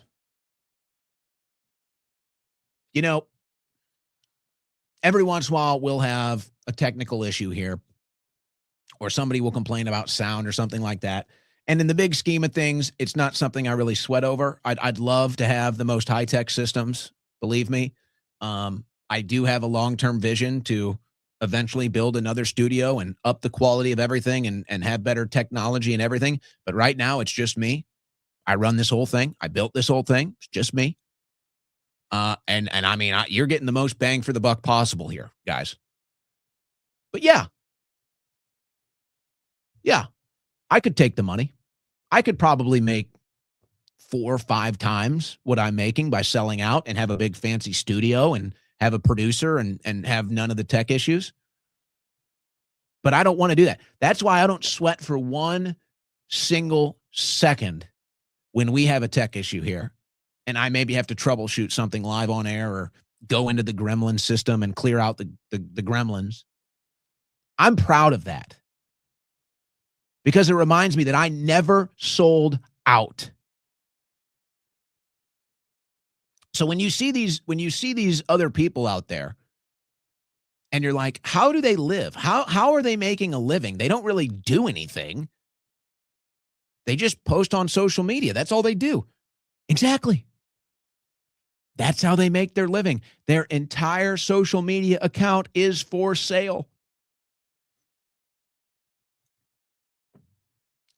You know how I make my money? I do a 3-hour traditional radio style transmission. That's what I do. And I have sponsors, and I'm grateful for the people in the super chat. That's what we do here. So I'm not rich. I don't have a big fancy studio. I'd like to get there. We've got some other plans that we'll be announcing soon. Maybe some other ways we can generate some revenue here and build a fancier studio sometime. That's probably like we're looking at maybe next, after year 1.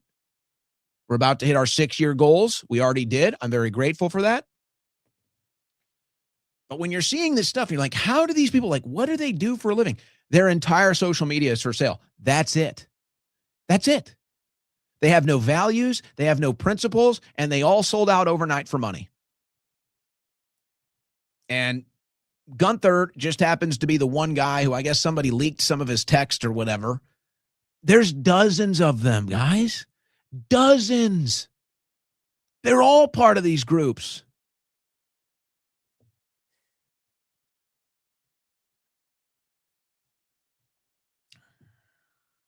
Let's move on. So in Chicago, and I'm not trying to puff this up as some big deal, but there was a protest last night, maybe like a couple hundred or 1,000 people in Chicago protesting the war. Well, let's actually, here, let's go to the audio. Came in a little hot there. But here's what they were chanting.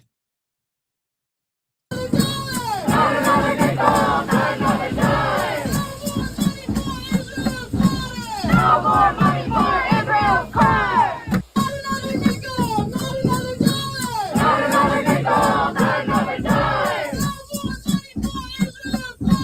No more money for Israel's crime. All right, so more foreign flags. I'm sick of all the foreign flags. Oh, it's a Palestine flag. It's an Israel flag. It's an Iran flag.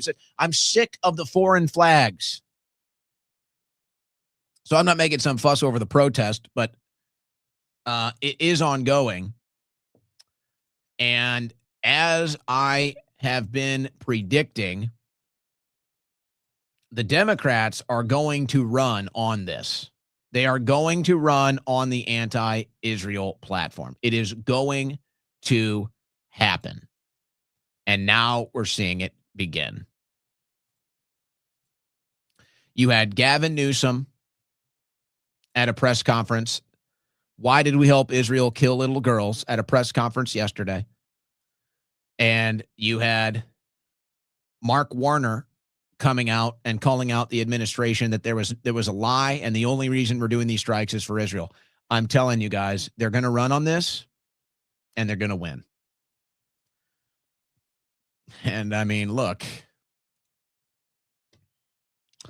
allow me to feather my hat here for a moment.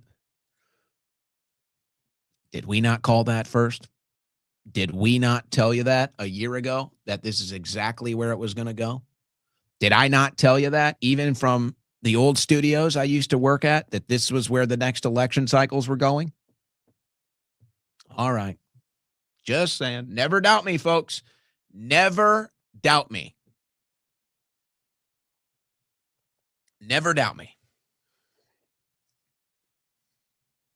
I'm not, I'll just say, because somebody said this to me last night. I forget what it was now, but they came up and they were like, man, like when you told me this, I thought you were crazy. When you said that to me a couple months ago, I thought you were nuts. Man, it literally happened. It happened. I was like, yeah, well, I'm not saying I'm above a bad take. We've all got our own takes. I'm not saying I'm above a bad take. I'm not saying I'm above disagreeing with something I say or an opinion, but directionally speaking, never doubt me. There's a reason why I do political play-by-play like no one else. All right, enough. I got it. I'm sorry. I can't help. It's just, Oil prices jump after Iran attack, pointing to economic risks. How long prices remain high will depend on what the United States, Israel, and Iran do next, and on what's going to happen in the Strait of Hormuz. And that's why Trump just said we're going to use the military in the Strait of Hormuz to protect those oil tankers. So we'll see if they want to risk it. Now, if you want to know why Larry Ellison bought TikTok, here's why. This is from an account, Liger on X. TikTok is brutally suppressing Iran war content to an extent I've never seen before. These videos have been up for almost an hour.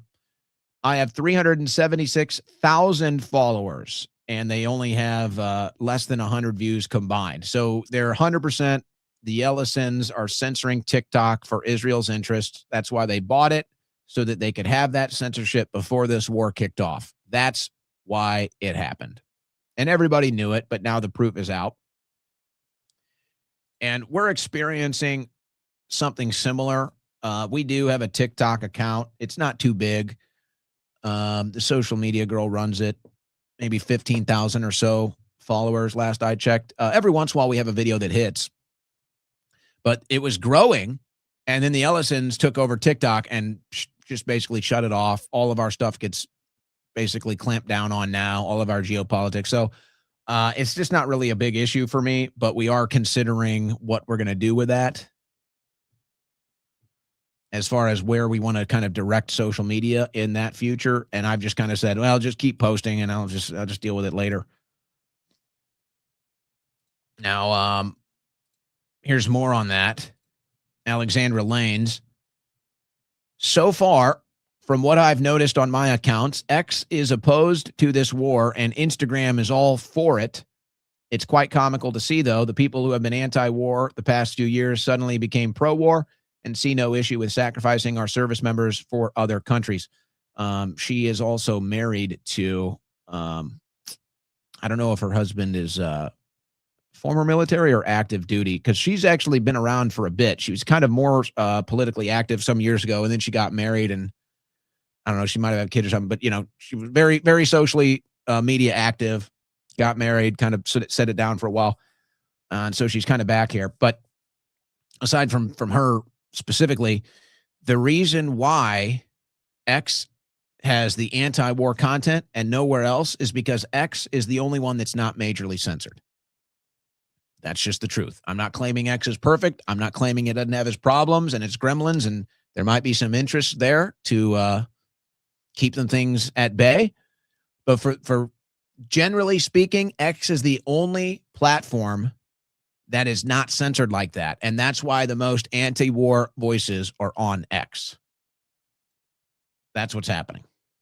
Now, will the U.S. put troops on the ground? And it's funny that that's the question. Like nobody's even questioning. Nobody's even questioning if the IDF is going to do boots on the ground in Iran, because everybody knows that they have our military do the dirty work for them. But this question gets asked to the Israel Benny Gantz, and let's see how it goes. Do you think eventually there will be a need for boots on the ground? I would not exclude it for those reasons or other, but we'll have to see how it goes forward. And will that include Israeli boots on the ground, do you think? I exclude nothing. We've been waiting for 47 years, and we came to a point that every necessary means should be taken in order to achieve our goals. So they're already talking about boots on the ground. How long did that take? They're already talking about boots on the ground. If they put a single boot on the ground, ladies and gentlemen, I don't even know. I don't even know. Now, do we even want to hear Mark Levin celebrating Americans dying? Do you guys want to hear it? I got the chat open. Do you want to hear Mark Levin celebrating that Americans are dying for Israeli interest, or should we just not today? Should we not peak our cortisol levels like that? It's almost torturous. It's almost torturous to listen to that rapscallion. It's almost torturous to listen to that absolute traitor, that fat, disgusting pig. His sons won't be over there. I don't think I can do it, guys. I don't think I can do it. I don't think we'll give it a shot, but I don't think I gotta. The idea that Donald Trump campaigned on allowing our enemies to build nuclear weapons and threatened to wipe us off the face of the earth, that he shouldn't intervene in that he shouldn't confront that somehow that violates what MAGA. That's an absolute lie. There is literally zero evidence that Iran has nuclear weapons. None, nothing, zilch, nada. And Trump did campaign on against war. And it's funny, Mark Levin, you piece of human scum, you traitor to America. It's funny, Mark Levin, because you were anti-Trump. You were never Trump until you guys could convince him to go to war in the Middle East. Until people like you monster, you rapscallion, until people like you could convince Trump to put more American men and women's lives in danger in the Middle East, you were anti-Trump. And the only time you supported Trump, the only time you decided to support Trump was when you learned that he was willing to let American men and women die for Israel.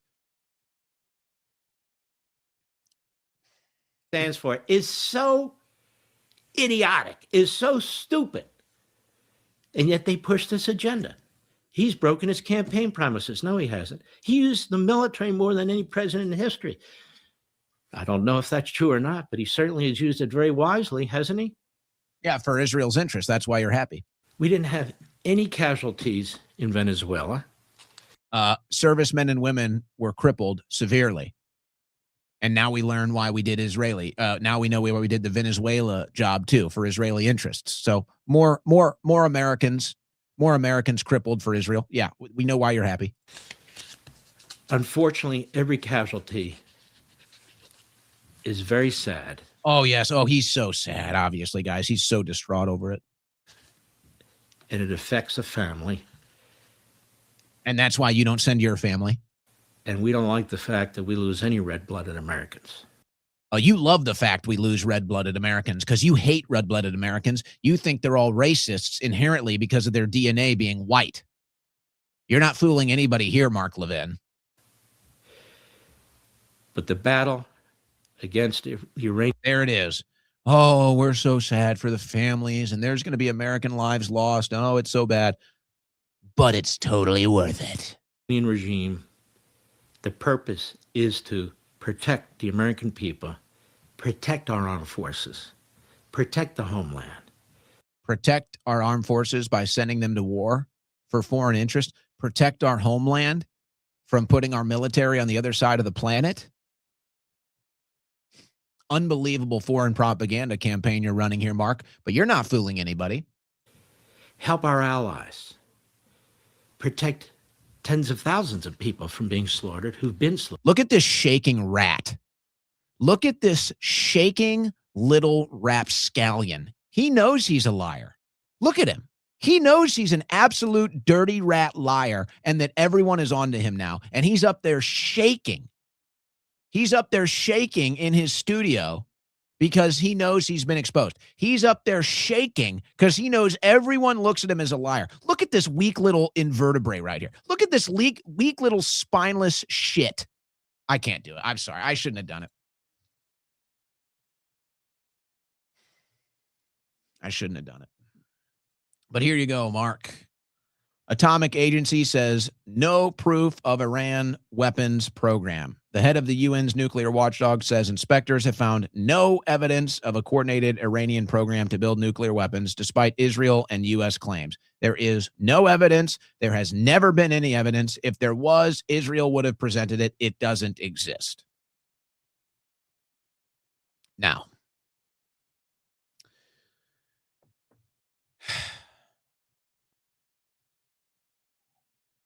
this is the big mask off moment. This is the big mask off moment.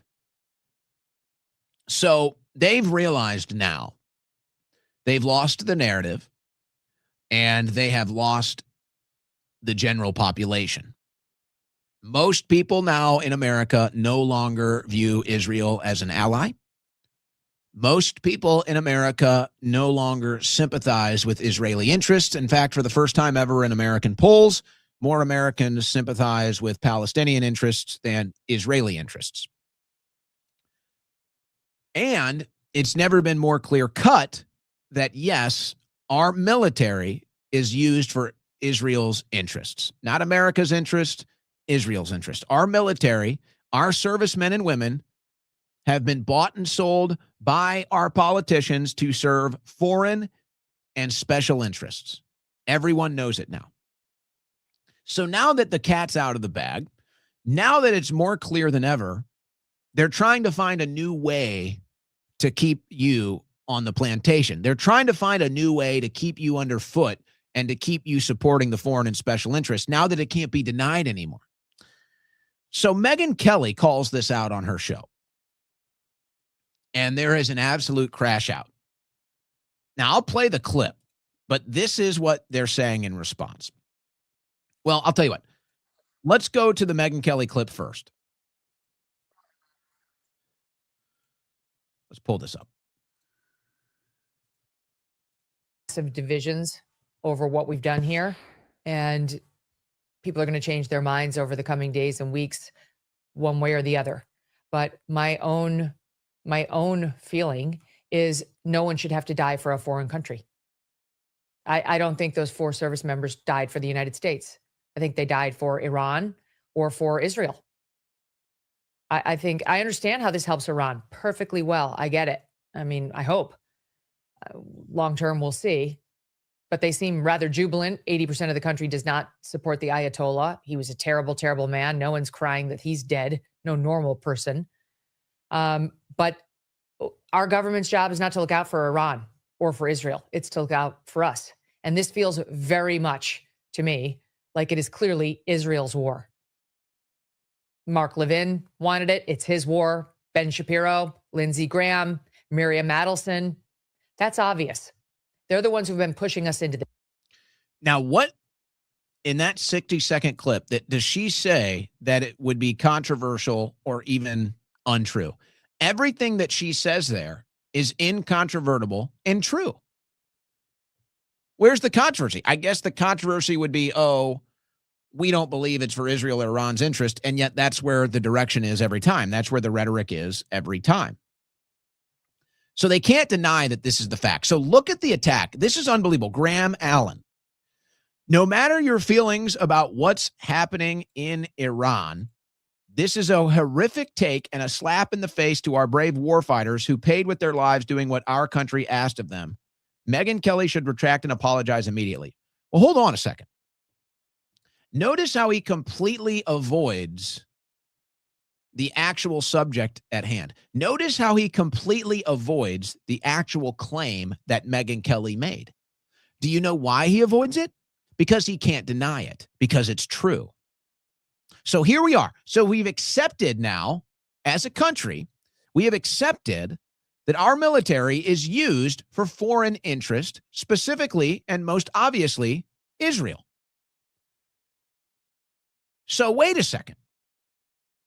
So now what you're saying, and it's not just Graham Allen, but now what the Graham Allens of the right wing, now what the Graham Allens of the conservatives, now what the Graham Allens of the Republicans, now what the Graham Allens of the neocon warmongers and traitors are saying is, hey, just because our boys and girls, just because our military members are dying for a foreign country, doesn't mean we should say that out loud and doesn't mean we should call that out. What? That's how sick these people are. That's how gone they are. They've now completely lost the country. They know they've lost the narrative. They can't deny that these men died for Israel. They can't deny that these men died for Israel or Iran or however you want to put it. They cannot deny that our military members are dying for foreign and special interests. They're not denying it anymore. They can't deny they're dying for the donor class. They cannot deny it anymore. So instead, they're just saying, don't say it. It's disrespectful. Don't say it. It's a slap in the face to our military members. Oh, really? Let's see. What is a bigger slap in the face to our military members? Them dying for a foreign country? Them dying for the donor class? Them dying for foreign interests? Or coming out and speaking the truth about how our military members are being used and abused by our corrupt politicians? Which one's a more slap in the face? And it's nice to see where you land on that, Graham Allen. I'm so glad the mask has come off these people. I'm so glad the mask has come off these people and everybody has seen them for the formaldehyde faces that they are. I'm so glad that everybody can see who the warmonger neocon traitors are. And I sit here and I'm like, are all of them blackmailed? It's an honest question. How can you be such a liar? How can you be such a sellout? How can you be such a traitor? Are you just that pathetic? Or are you blackmailed like everyone else? It's a fair question.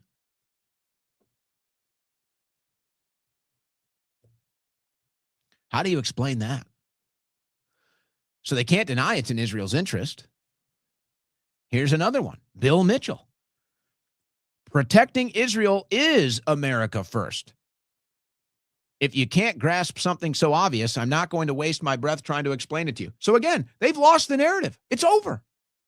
They can no longer deny that this war is for Israel. So they say, don't say it out loud. That's a slap in the face to our military members. But it's true. Having our men and women die for Israel is America first. Someone says, I don't get it. He says, read the Bible and get back to me. Oh, it's a theological war now? So it's not even about politics. It's not even about policy. It's not even about the country now. The mask is off. It's over. They've lost. They've lost the narrative war. And so in a way, it's a beautiful thing. It's a real nasty, divisive time. There's no doubt some people are taking this and not being able to handle it. Some people are strong and seeing through it, and they're committing to continue to fight for this country. But they can't deny it anymore. Everybody sees it now. And I guess what's most concerning is now that these ghouls have lost the narrative, what are they going to do to us? That's the biggest fear. Now that these ghouls have lost the American people, what are they going to do to us? They're not going to let their slaves go for free. They're not just going to let their slaves go. So what are they going to do to us? This is how serious it's getting. U.S. troops were told the Iran war is anointed by Jesus to bring on Armageddon. Military Religious Freedom Foundation said it received widespread complaints about Christian nationalist U.S. commanders, and they're claiming U.S. commanders from every arm of the military have told their units that the war on Iran is anointed by Jesus and would bring about his return to earth as a part of the Armageddon, resulting in scores of complaints from serving members of the military. The Military Religious Freedom Foundation, an organization dedicated to ensuring that all members of the U.S. military are guaranteed religious freedom, told Middle East Eye on Tuesday that it had received more than 200 similar complaints from personnel serving in the Army, Navy, Air Force, Marine Corps, and Space Force. The complaints received by the MRFF, first reported by journalist Jonathan Larson, have come from more than 40 units and span at least 30 military installations. Maybe that's why they sabotaged the Gerald Ford. According to MRFF, one combat unit commander told non-commissioned officers at a briefing on Monday that the Israel-U.S. attacks on Iran are part of God's plan and that U.S. President Donald Trump was anointed by Jesus to light the signal fire in Iran to cause Armageddon and mark his return to earth. This is how bad it's gotten, guys. This is how unpopular this war is. And I hope this isn't what we think it is. I hope this isn't a sign of what we're to see next. Mysterious earthquake swarm hits Nevada near top secret base used for testing nuclear weapons. A series of mysterious earthquakes has been recorded near one of America's most secret bases used for nuclear testing. Over the last day, the U.S. Geological Survey has detected 16 moderate tremors, all stronger than 2.5 in magnitude, in the vicinity of Tonopah Test Range in Nevada, better known as Area 52. Both Area 52 and its more famous neighbor, Area 51, sit on a massive complex just north of Las Vegas called the Nevada Testing and Training Range. It has been believed that the U.S. military has carried out experimental aircraft testing as well as nuclear weapons research in this remote area. Now, scientists have monitored over 100 seismic events within 50 miles of the Tonopah Test Range in just the last week. Well, I hope this isn't what it looks like. I hope this isn't a sign of what we are going to see next. You're listening to the Owen Report on the Win Network. All right, guys. Wow, it's been a long and heavy last 2 hours. You might need a coffee break. So now's your time. Go get your coffee and make sure it's the official coffee of the Owen Report, Blackout Coffee. Go to blackoutcoffee.com. Try their premium instant coffee. You're thinking, how can I go get coffee in such a short break? Well, it's simple. The premium instant coffee from blackoutcoffee.com/Owen. It's the best instant coffee on the market. I don't even think there's anything else that could be considered instant coffee, quite frankly. I think this is the only instant coffee on the market. Whatever else out there is claiming to be instant coffee, it doesn't taste like coffee. It's like coffee substitute or coffee drink. No, this is actual coffee. Give it a try right now.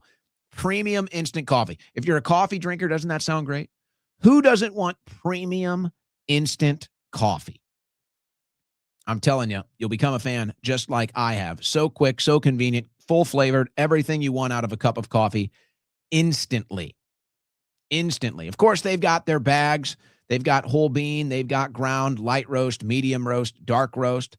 And they have the single serve pods that are very popular, come in a lot of those home coffee machines. Over 30 flavors of their single serve pods at blackoutcoffee.com/Owen. If you haven't tried them yet, how about this?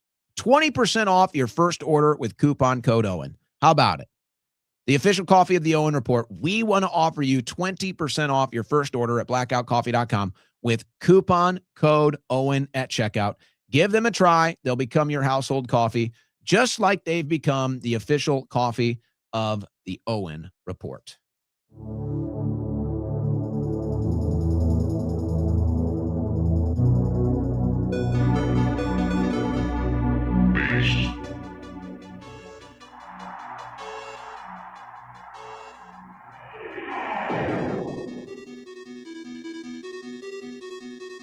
No one can stop this.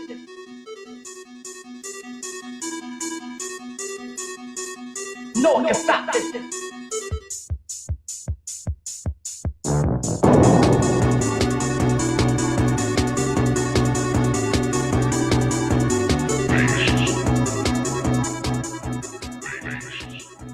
No one can stop this.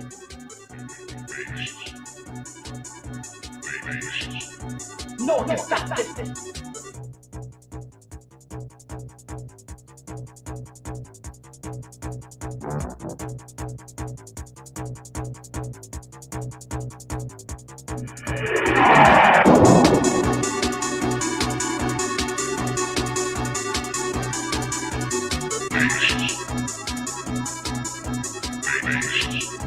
No one can stop this.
No te estate.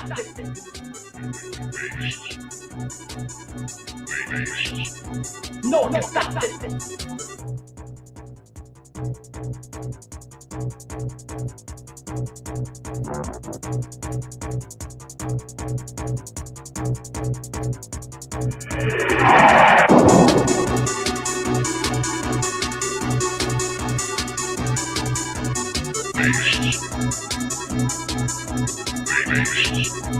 No te estate.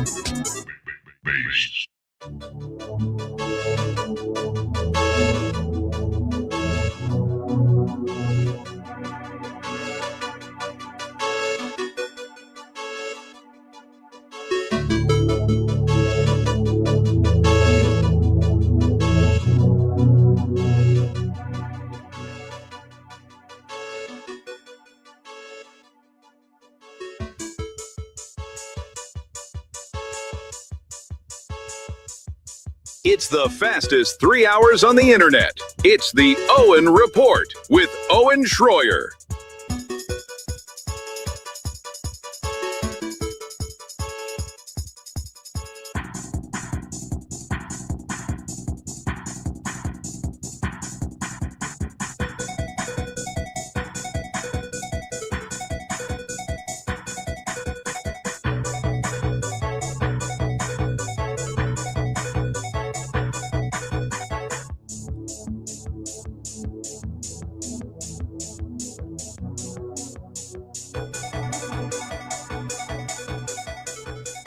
All right. DC is going crazy right now. A bunch of sound coming out of DC. There have been a bunch of briefings on this war in Iran. The American media is swarming. And so I got a bunch of clips that just came in. We still have a bunch of stuff already on the desk. I'm going to try to get to all of it here, and the super chats. But, I mean, it's crazy, guys. Boots on the ground is being talked about. More rounds of strikes are being talked about. Nuclear weapons are being talked about. Oh, my gosh. This is a mess. What an absolute mess. What a tragedy. What a shame.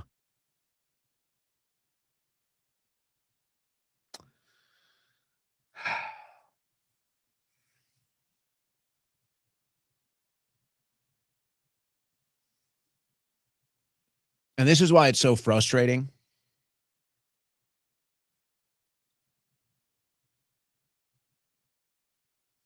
This is why it's so frustrating dealing with this MAGA cult. It's like, what are we doing, man? We're a year into this administration.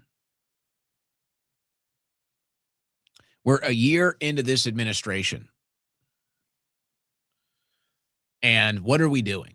Are we talking about how Doge just saved us $1 trillion annually, and we're arresting thousands of people for the Doge caught fraud? No, not talking about that. That's not happening. Are we talking about how we're on pace for 10 million deportations by the end of this administration? No, the deportations aren't happening. Are we talking about the deep state arrests, all the government gangsters and criminals that have corrupted this country? No. Nope. Not talking about that. That's not happening. Are we talking about everything the Epstein files have revealed and arrests of everybody involved and severe lines of questioning in public hearings about what the hell are all of these code words? What was going on at those islands? No. Not hearing about that. Are we talking about how Americans are finally starting to see the economy work for them?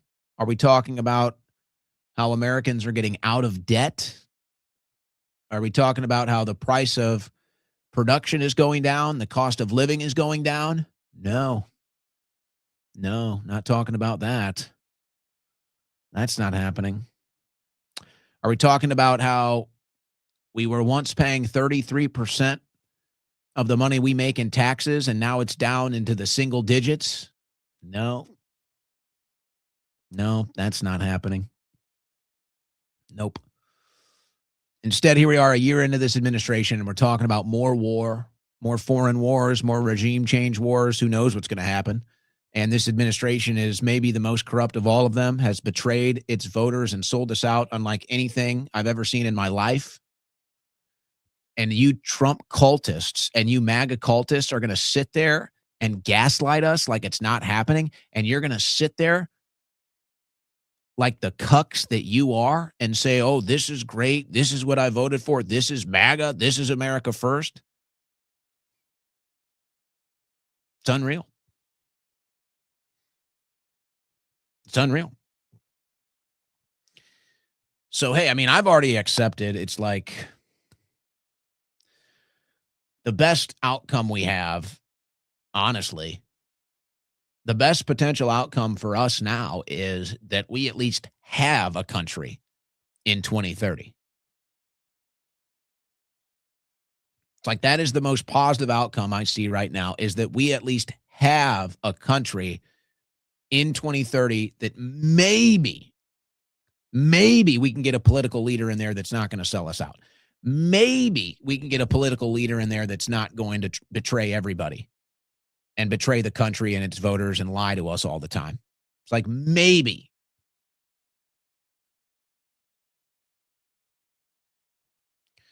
Seems like that's the best outcome for us. But I'm waxing here. Let's get back to the news. But here they are. They're all letting it slip. Mike Johnson yesterday. To me, the most critical point is that this was a defensive measure, a defensive operation. And why is that? I took some notes, and this is not classified, so I'll tell you. It's all a total lie. What I think is important. Israel was determined to act in their own defense here, with or without American support. Why? Because Israel faced what they deemed to be an existential threat. So there you go. It's all for Israel. And in case you missed it yesterday, Marco Rubio saying the same. In fact, to bear it to be true, because in fact, within an hour of the initial attack on the leadership compound, the second question that's been asked is, why now? Well, there's two reasons why now. The first is it was abundantly clear that if Iran came under attack by anyone, the United States or Israel or anyone, they were going to respond against the United States. The orders had been delegated down to the field commanders. It was automatic, and in fact, to bear it to be true, because in fact, within an hour of the initial attack on the leadership compound, the missile forces in the south and in the north, for that matter, had already been activated to launch. In fact, those had already been pre-positioned. So it was a reactive strike because Israel struck Iran first.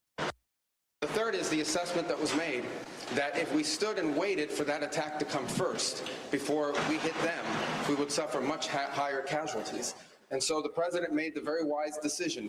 We knew that there was going to be an Israeli action. We knew that would precipitate an attack against American forces. There it is. Israel caused us to get attacked. And the only reason our men and women are in the Middle East and risking their lives is for Israel. Everybody sees it now. It's over. It's done. Meanwhile, did you know Israel is taking over Lebanon? Israel ground incursion into Lebanon as front boils over amid wider war. Israel is going into Jordan. They're going into Lebanon. They're taking the West Bank, the Golan Heights, the Gaza Strip. This is all the greater Israel, folks. This is all it.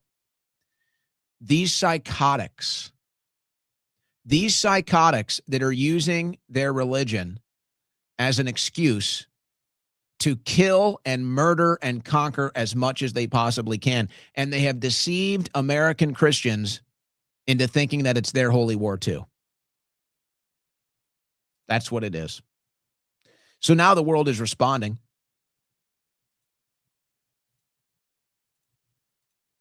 Poland will eventually seek its own nuclear weapons, Tusk says. So everybody knows Israel has nukes, and Israel is psychotic and out of control and might nuke the whole world. So now everybody is getting their own nukes because Israel is so unhinged. France is saying the same thing. Macron expands French nuclear arsenal, vows protection for neighbors. So everybody sees Israel's unhinged and the Samson option, and Israel might just nuke the whole planet. So everybody's getting nukes now.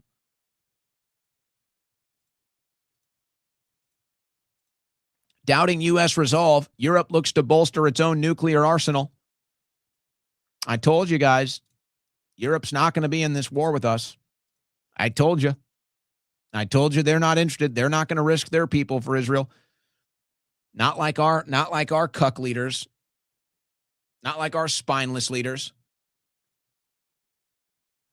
European leaders are drawing the line. And they're saying, no, we don't want our people to die for Israel. You Americans enjoy that. And by the way, we see that the Israelis and the Netanyahu regime is completely psychotic and out of control. So we're going to have to get our own nukes now too. Now, Spain has probably been the most vocal about this. So, of course, Trump has to speak up against Spain. Some of the European, like Spain, has been terrible. In fact, I told Scott to cut off all dealings with Spain. Spain, first of all, it started when every European nation, at my request, paid 5%, which they should be doing. And everybody was enthusiastic about it, Germany, everybody. And Spain didn't do it.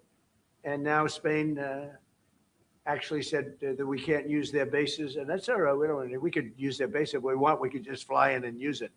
Nobody's going to tell us not to use it. But we don't have to. But they were unfriendly.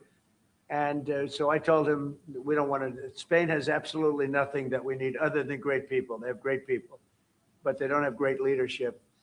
And as you know, they were the only country that in NATO would not agree to go up to 5%. I don't think they would have agreed to go up to anything. They wanted to keep it at 2%, and they don't pay the 2%. So we're going to cut off all trade with Spain. We don't want anything to do with Spain. Yeah, so Trump is doing that for Israel because Spain is unfriendly to Israel. Spain's leadership is calling Israel psychotic murderers. And, oh, what do you know? Spain's leadership is saying we're going to prioritize Spain first. Now, there's no doubt Spain's leadership is currently more on the left wing of policy issues domestically. But they're definitely conservative in Spain first as far as foreign policy and international affairs is concerned. I mean, this is literally Trump just using America's might because Spain is anti-Israel. But I'm telling you, the entire European Union is heading that direction. Now, here's a wild admission on Piers Morgan. Former Israeli spokesperson Jonathan Conricus, Glenn Greenwald asks him the question, does Israel use human body shields like Palestine? And he admits it's true. Is it true that the IDF has built key military and intelligence targets within residential areas of Tel Aviv and beneath residential targets in Tel Aviv, the way that the Western media has continuously reported? Is that actually true? Yeah, I can give a relatively short and plain answer to it. Surprising question. I've read some of your reporting and you seem like an informed guy. Yes, the IDF headquarters, referred to as the Kiryat, is indeed located in Tel Aviv. It is surrounded by civilian buildings, and inside the headquarters, not underneath civilians, but underneath the headquarters itself, is a bunker, which is not a revolutionary concept. So Israel used human shields like they accused Palestine of doing. Everything Israel accuses everyone else of doing, they're doing. Netanyahu, Iran is blackmailing you. Israel is. Palestinians are using humans as shields with their military bases and hospitals. That's what Israel is doing. Palestinians have military bases in residential areas. That's what Israel is doing.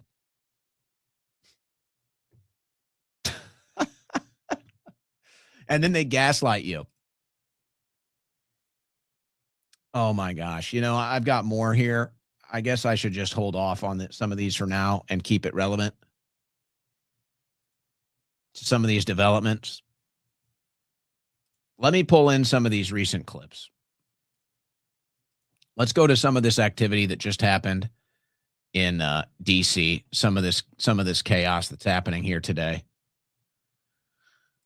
Oh, boy, guys. Let's start with Lindsey Graham. Total chaos in D.C. today. Everybody sees this is a war. We're lied about it. Everybody sees this is for Israel. We were lied to about it. I mean, it's chaos. Everybody sees it. Lindsey Graham responding. One thing to President Trump, in case you're watching. In 1983, Ronald Reagan sent Marines and sailors to try to police and deal with the Lebanese civil war. They were at the end of the runway.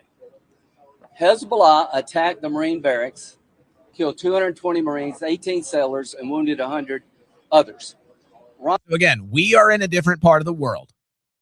We go to a different part of the world, and those locals decide to attack us. Not here, not our part of the world. They're not coming here. We go there. And everyone recognizes that as a mistake. And here's Lindsey Graham saying, oh, because we did this, we need to do more bombing and more killing. Ronald Reagan, who I admire and love, withdrew and never did anything about it. So I'm calling on President Trump today. Join Israel to attack Hezbollah. Avenge the Marines.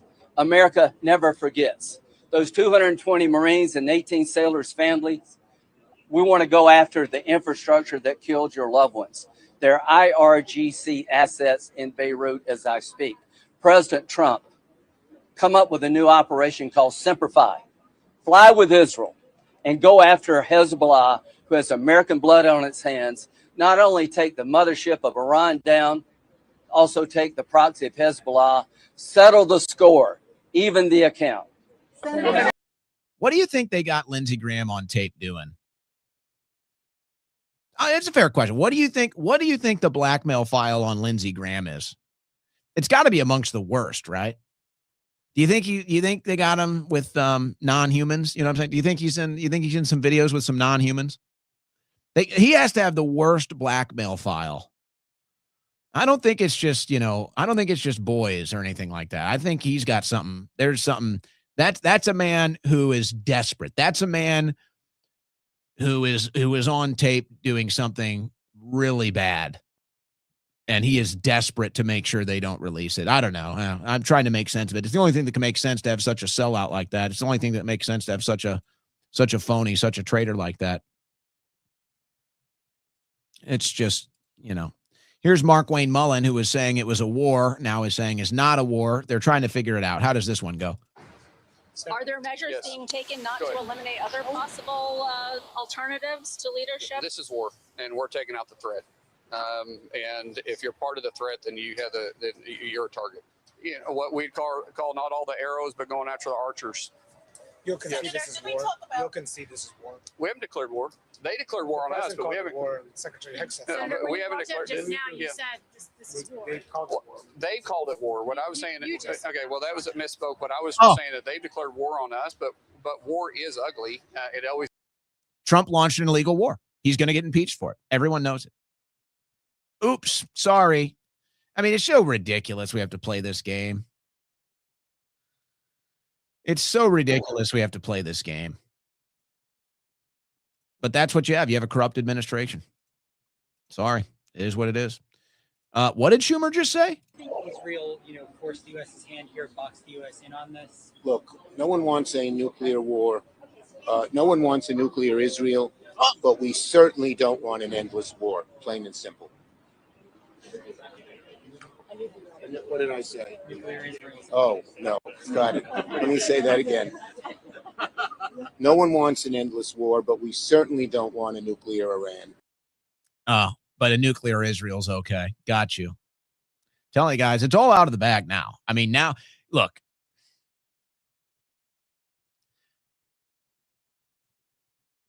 Let me just prepare you. Let me just take a pause. We got one more clip from Sidney Blumenthal. We may forego some of the rest of this news stack today. Let me just prepare you here. Folks, this whole thing is about to reach new levels of chaos that we've probably never seen before.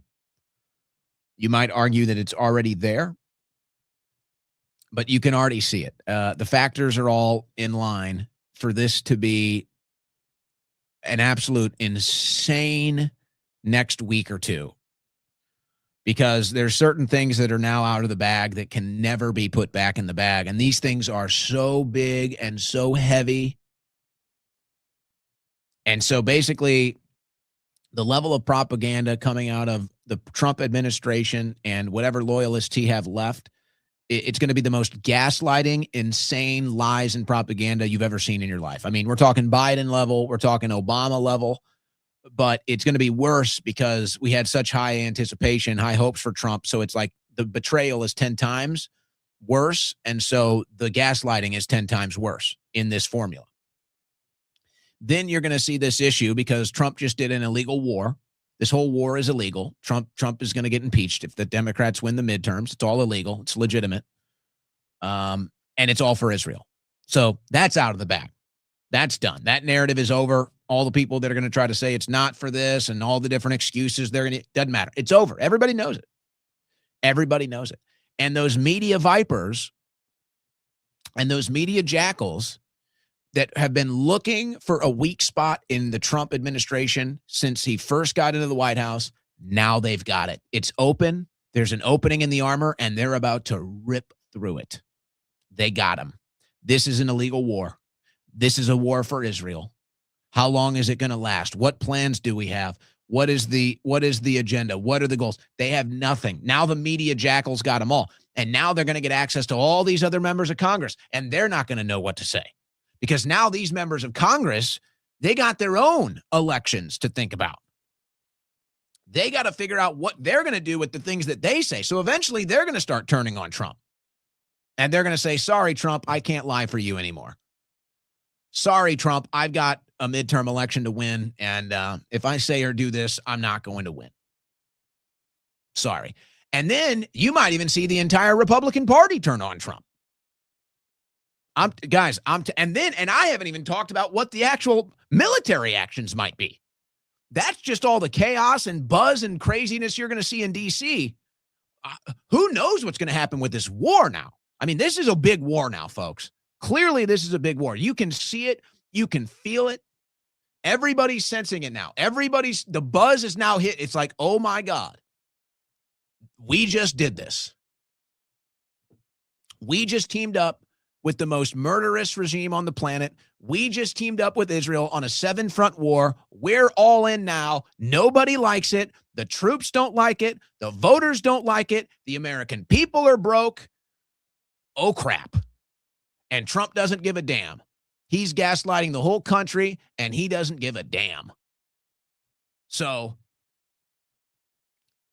just prepare yourselves, guys. This is about to go nuts. This is going to be one of the craziest weeks, months. I don't know what is going to happen. This is going to be insane. So buckle up. So here we go. Let's hear Blumenthal. Final clip from today. I just want to say I am more... With a Ukraine flag lapel pin, this fucking... Oh, my God. I am more fearful than ever after this briefing that we may be putting boots on the ground and that troops from the United States may be necessary to accomplish objectives that the administration seems to have. But I also am no more clear on what the priorities are going to be of the administration going forward, whether it is destroying the nuclear capacity of Iran, or simply the missiles, or regime change, or stopping terrorist activities. And I think the administration owes it to the American people to have briefings, not just for members of Congress, but for the American public. I just want to say. So, obviously, the reason why there's all the chaos and confusion is because nobody can be honest. Nobody can be honest. The Trump administration can't come out and admit that they're doing all of this for Israel. Trump can't come out and admit that he cut a deal with the Israeli donors to do a regime change war in Iran. Nobody can be honest and admit that. That's too ugly. That's too nasty of a truth. That just shows how corrupt everything is. That shows how corrupt Trump is. It shows how it's all corrupt and we're all screwed. So they can't come out and be honest. They can't admit it's a war because it would be illegal. They can't admit it's for Israel because it would be admitting that your country is sold out. You have nothing but traitors running everything. So So it's just going to be total chaos and confusion. Of course, you got the Epstein files going on. So what are they going to do, guys? What are they going to do? I don't even want to say what I think.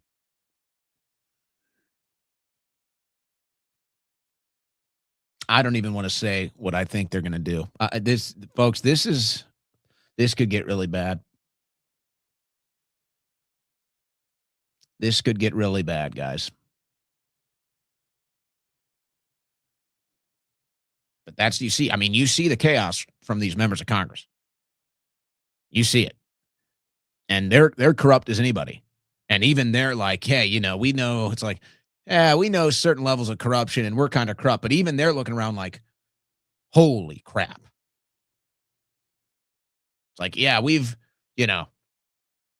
invited in some 8-foot tall gorillas and some 10-foot tall silverbacks. We've kind of dealt with some of them, kind of unleashed them into the public. And it's like, holy smokes. A 50-foot silverback just walked into the room. It's like, whoa. What? Hey, we've dealt with some 10-foots. We've dealt with some big gorillas here before. What is this 50-foot tall gorilla? What is this Godzilla that just entered the conversation? What is going on? All right, where do you want to go here? Rumor is, take this how you want. Rumor is the reason why Trump called it Operation Epic Fury is that so when people searched Trump EP, it would show up Trump Epic Fury and not Trump Epstein. Now, take that how you want. I'm not even going to bother with the Kristi Noem lines today. I'm not even going to bother. Yeah, your beef prices are going to continue to go up. How inflation is driving up the cost of beef for ranchers, restaurants, and consumers. But don't worry, we got bombs to drop in the Middle East all day long. The DOJ is continuing to break the law. Pam Bondi belongs in jail. The DOJ has been taking down Epstein files.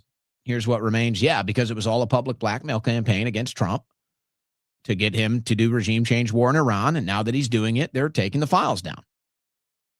I mean, it couldn't be more obvious. Paleontologist who worked on 5 Jurassic Park movies quietly leaves Chapman University after visits to Epstein Ranch. Another Epstein scalp. Another Epstein visitor takes a fall. Just a hoax, though, right? Here's some insanity. Heroic Austin police officers who took down mass shooter will be forced to face a grand jury hearing by the Austin district attorney. You know what America First is? Getting every damn Soros-funded district attorney out of office. But we're not doing that, are we? No. No, we're not. We got to do whatever Netanyahu wants. We got to do whatever Israel wants. We can't save our own country. We can't fix our own country. The brave officers that stopped a mass shooting, now they're going to have to face a Soros district attorney, those heroes. They'll probably end up in jail because we can't even get rid of the scum of our country. We can't even clear out our own scum. We have to go deal with the people that stand up to the Israelis.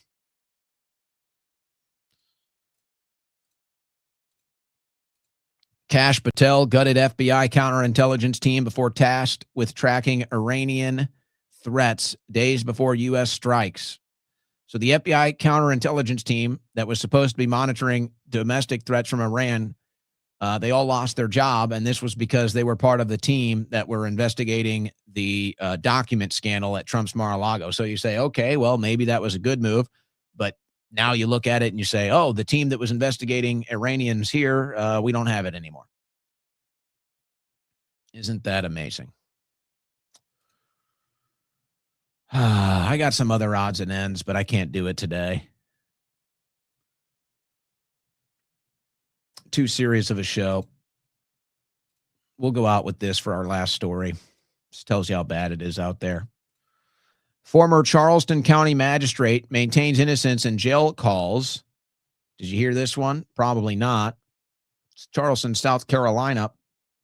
News 4 has obtained hours of phone calls from former Charleston County Magistrate Judge James Gosnell, made behind bars following his September arrest on 6 accounts related to the possession and distribution of child sex abuse material on a judge.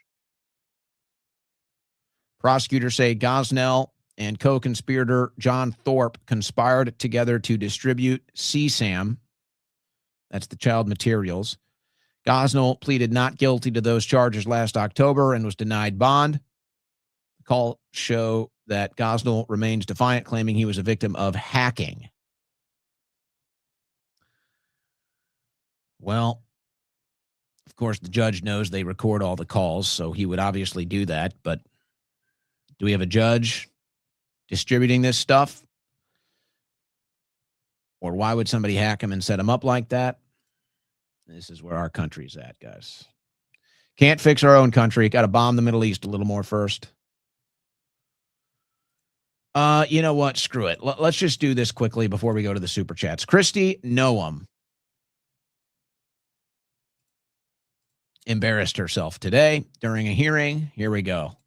Specifically calling them domestic terrorists without any evidence of that. Sir, ma'am, I did not call him a domestic terrorist. Okay. So she says she never called him a domestic terrorist. She said that under oath today, DHS Barbie. Let's go ahead and roll the tape.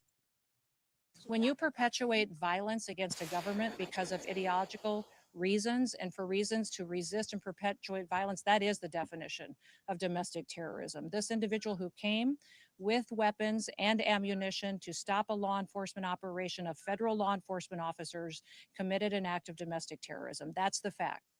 Okay. So you did say it. That's nice.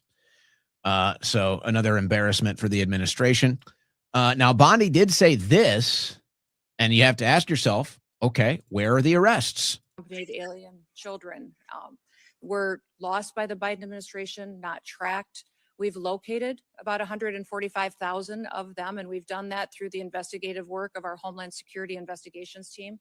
They are phenomenal at the work that they do, and they specialize in child trafficking, sex trafficking, and finding individuals that would perpetuate that harm against our children. The one thing that has been challenging is that under the Biden administration, the government paid sponsors in HHS in order to host these children. And those sponsors, many times, we found instances where they trafficked these children themselves. So under that administration, we not only had children that were in this country as a part of a program, the government was paying individuals that were knowingly trafficking them. And so why have there been no arrests? Tell me why Kristi Noem just said under oath that the Biden administration was paying known human traffickers to traffic children and nobody has been arrested from the Biden administration. Tell me. If it's true, if what you're saying is true, why have there been no arrests? Why has Alejandro Mayorkas not been arrested? Tell me right now. I want to know right now why Alejandro Mayorkas has not been arrested. You just said under sworn testimony that the Biden administration was involved in aiding and abetting child trafficking. Why has nobody been arrested?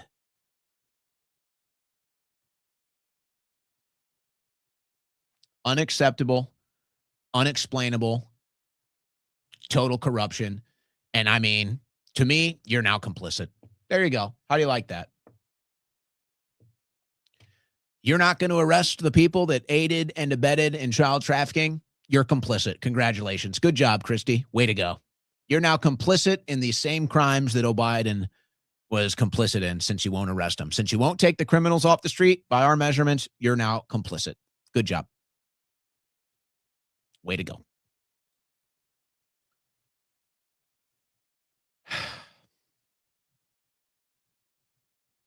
All right.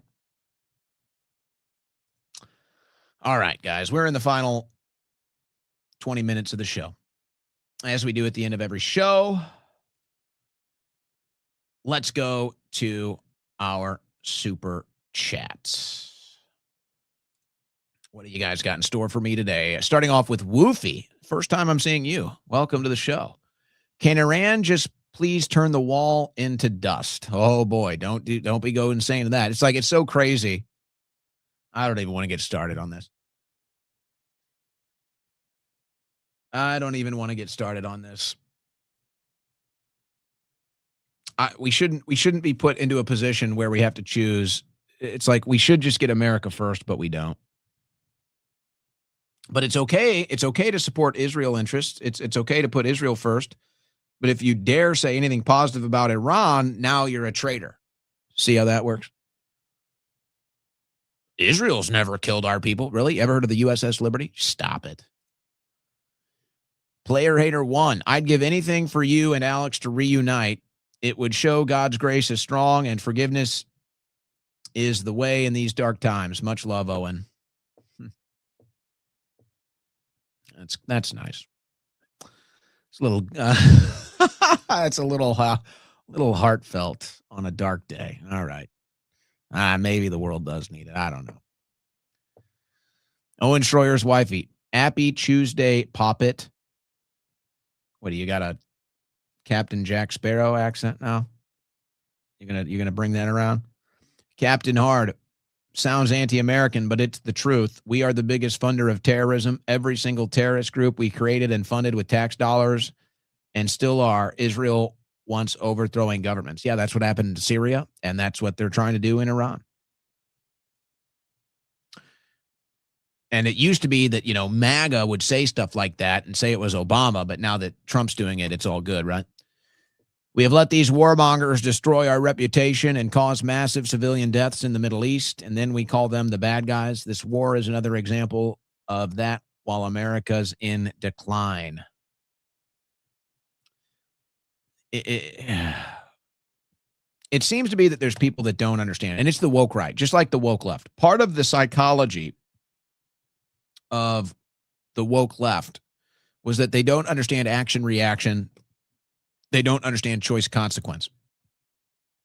Now, it's a little bit of a different psychology with the woke right, but it's very similar in that they don't understand choice consequence. They don't understand action reaction either.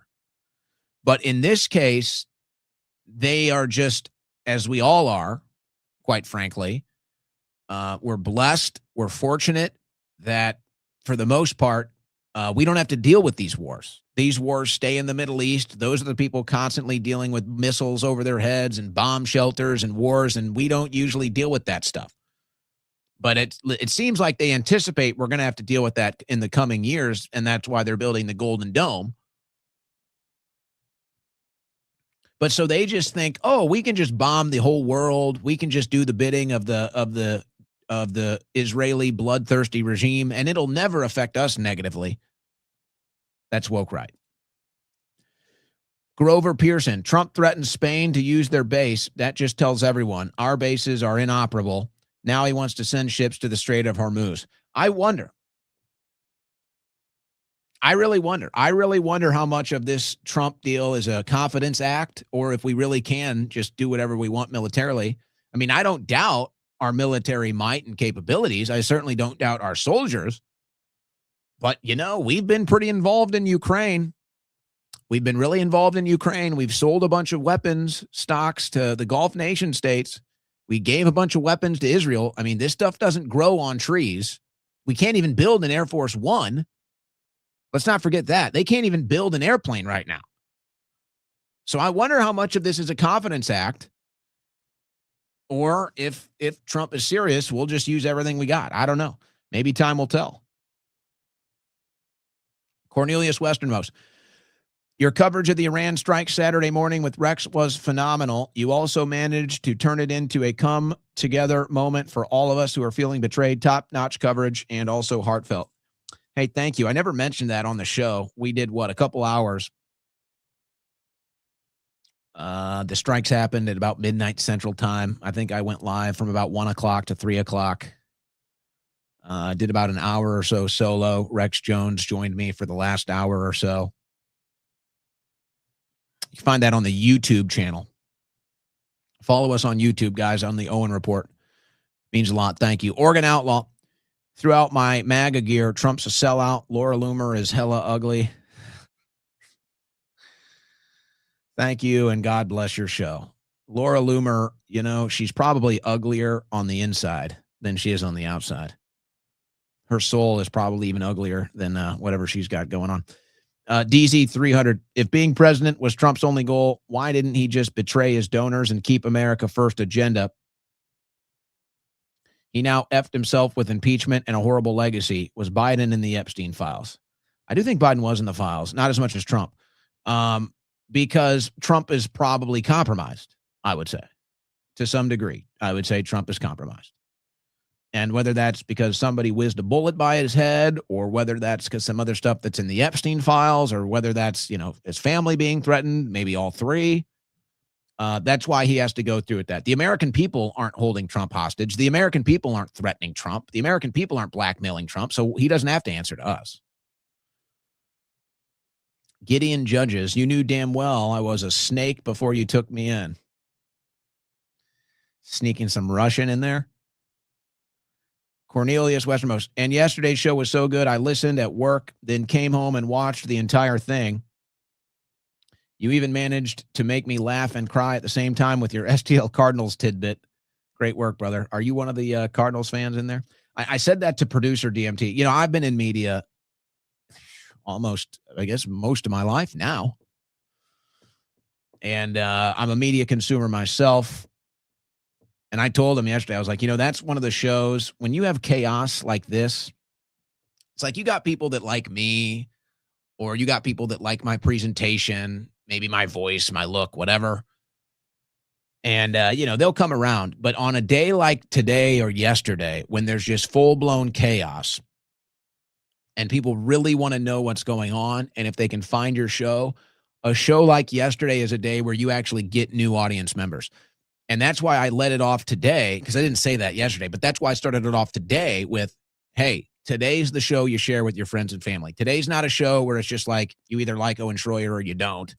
Today's a show where it's like, if you want to see what's really going on and you want it explained and you want news coverage of it, today's show was the show to do that. So I hope that we did that again today. I really appreciate the new listeners that we gain probably this week, because quite frankly, here's the truth. Most people in the media are just not prepared to cover these events. They're just not, whether that's because they're just too lazy to do the work, or quite frankly, preparing for a show like today, it's like I can sit down and do my prep work for the show of compiling everything. But to really be able to do a show like this, you have to have, quite frankly, years of political coverage under your belt. There are very few people that can actually sit down in these big, heavy moments and truly lay it out in a consumable fashion, in an understandable fashion that actually makes sense of it, where it's not just hammering you with information, but making it processable. So these are big shows this week. There's no doubt. I don't think this week is going to get any less crazy. And I will tell you, I needed to take tomorrow off. I have some things going on that I just have to take care of, some legal things, some other things that it's just like I've been putting off for months. So I was actually looking at taking tomorrow off, and I don't know if I can do that now. And it's just like, it's one of those things where it's like, I just keep pushing this thing down the road, and it's like, I'm going to be up against a wall. So we'll see. I'll let you know tomorrow. But it's too important now. I already kind of planned it that way, and I was going to announce it on Monday because I already planned on that. I was going to make the announcement Monday, and then all this crap happened. So I don't know. We'll see. But I appreciate the kind words. I couldn't message you on X or find an email, so DM'd your IG from your website. Do I have an Instagram? I forgot what it was you wanted to talk about. Maybe producer DMT can get on that. Trump saying we are going to offer insurance policies for oil tankers / escort coming out of the Strait of Hormuz, which is dumb. 1, our soldiers will be hit 100%. 2, those are our tax dollars being wasted. Well, imagine both happening. Now you're definitely in a war. Now they got more dead U.S. soldiers to draw us into the war. Maybe that's why they're doing it. Maybe they're sending those U.S. military members out there as bait. This administration is disgusting. Doesn't Trump have 60 days to do war stuff with the War Powers Act? Then after, he can ask Congress for an additional 30 days before it's illegal? Well, none of that has happened. And the first strike happened last June. So all of these timetables are expired. And again, and they know it's illegal. They know what they're doing is illegal. That's why they sent out the memo not to call it a war. That's why Mark Wayne McMullen, or whatever his name is, freaked out after he got called out for calling it a war, because you're not supposed to do that. We are telling our soldiers that Trump is anointed by Jesus, and this was a war for Armageddon, literally pushing Christian Zionism on our soldiers. Yeah. It's crazy, man. Crazy. And I'm telling you, I don't know. I mean, it's, the soldiers don't really talk. It's tough for them to get messages out. Wonder how that's going to go. I wonder what's happening internally there. We're bombing civilians. This isn't the early 2000s. We have the internet. We can literally see what's happening over there. That's what's bad. And if we weren't doing that, I think you'd see more footage on the ground. I think it's really bad and looks bad for us, and that's why you're not seeing much. We've all just read the Epstein files. We're going to need more propaganda to prove Iran is more evil government than ours. Dust fault. Now, it's not really working. Is Trump not worried about impeachment? If not, why? Well, he only has one more term. And I'd say he's definitely worried about impeachment. That's why they're sending out memos not to call this a war, because he is worried about impeachment. I'm telling you, Trump mismeasured this. Trump mismeasured all of this, guys. He really did. He mismeasured that this war would be successful. He mismeasured that people would believe his propaganda. He mismeasured that he could negotiate a deal. And he mismeasured that he would have outright loyalty by everybody when it came to impeachment. It was too much. He mismeasured it. Wonder if the vaccine keeps the sheeple docile sometimes. No, I don't think you have to wonder. My brother in Christ, please stop the music. I've explained the music. I'm not doing it again if you guys want to explain it to him. So it's not going to get stopped. Bad Boy Channel. Watching the sheep is extremely disturbing. Keep up the good work, bro. Thank you. Will do. It's the only option. What if the plan is impeachment to install J.D. Vance? Well, maybe. Huckabee just got his back thrown out by Bibi. No, I don't think so. I think Huckabee has a chair next to the bed. But I don't know if anybody wants that situation. Okay. All right. Okay. USMC mom. Trump didn't say he didn't want anyone's vote who believes in the Epstein files. Impeach him ASAP. Pick a reason. Rug pull war. Did I misread that? He said he didn't want our votes if we covered the Epstein files. Yeah, he said that. Now they're going to be begging for our votes. America deserves a leader like Tucker. Maybe Tucker Carlson runs. Let's hope he survives that far before, something happens. Owen Jones Schroyer. After a cheese pizza party weekend at Mar-a-Lago starting a war, Trump now says Vance will take over running the new war while he focuses on the ballroom. He loves that ballroom, doesn't he? I think the whole thing is going to be an eyesore. I got to tell you. I think it's going to be ugly. They wrote a movie about this called You, Me, and Dupree. Tim to tell Dupree, get out. I don't know if I've ever seen that. You, Me, and Dupree. I don't think I've seen that one. Is that one I need to see? Rubio asked Trump, silver or lead? Somebody might have asked Trump. Schumer hasn't been this blood hungry since he grilled cheeseburgers with no flame.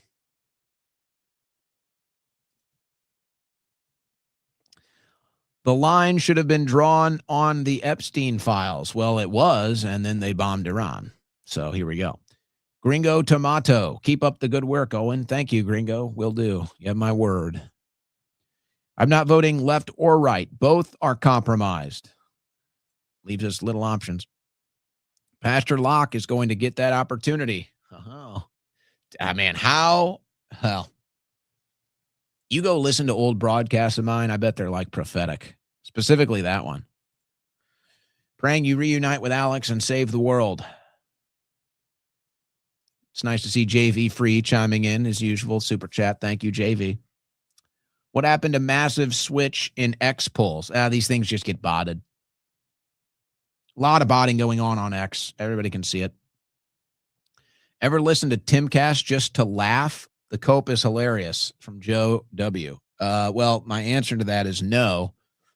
So I can't relate to whatever cope is going on. Every time people call you a fake Trump supporter on X, I hit them with you protesting Trump's impeachment proceedings in Congress and your Comey protest. Yeah, these are all ignoramuses. These are all softballers. They don't know anything. And they basically stole our movement. We all suffered and bled for this movement, and then they stole it and destroyed it. So it's politics. It's what happens. Wow, dude, scoop them dingleberries, folks. They will. They will scoop Trump's dingleberries. I promise you that. They'll probably eat them. Tell you how great it is. Review Tech Zimbabwe. Testing in Nevada. I'm going to start Fed posting now. Well, something's going on in Nevada. Corn Pop, thank you. OG MAGA, Rach, and Rob, thank you. Oh, and I love you in your show. 6-year listener, but for days you keep saying the presidential election is 2030. It's 2028. I was definitely doing that today. I'm sorry. I was doing that today. Have I been doing that this week? Thank you for correcting me on that. I appreciate that. We got you. We got you. Good super chat there. Appreciate you. Keep me on track. Good. I hope he does get impeached. Vote Democrat in 2026 despite these treacherous buffoons in the GOP. It'll be interesting to see.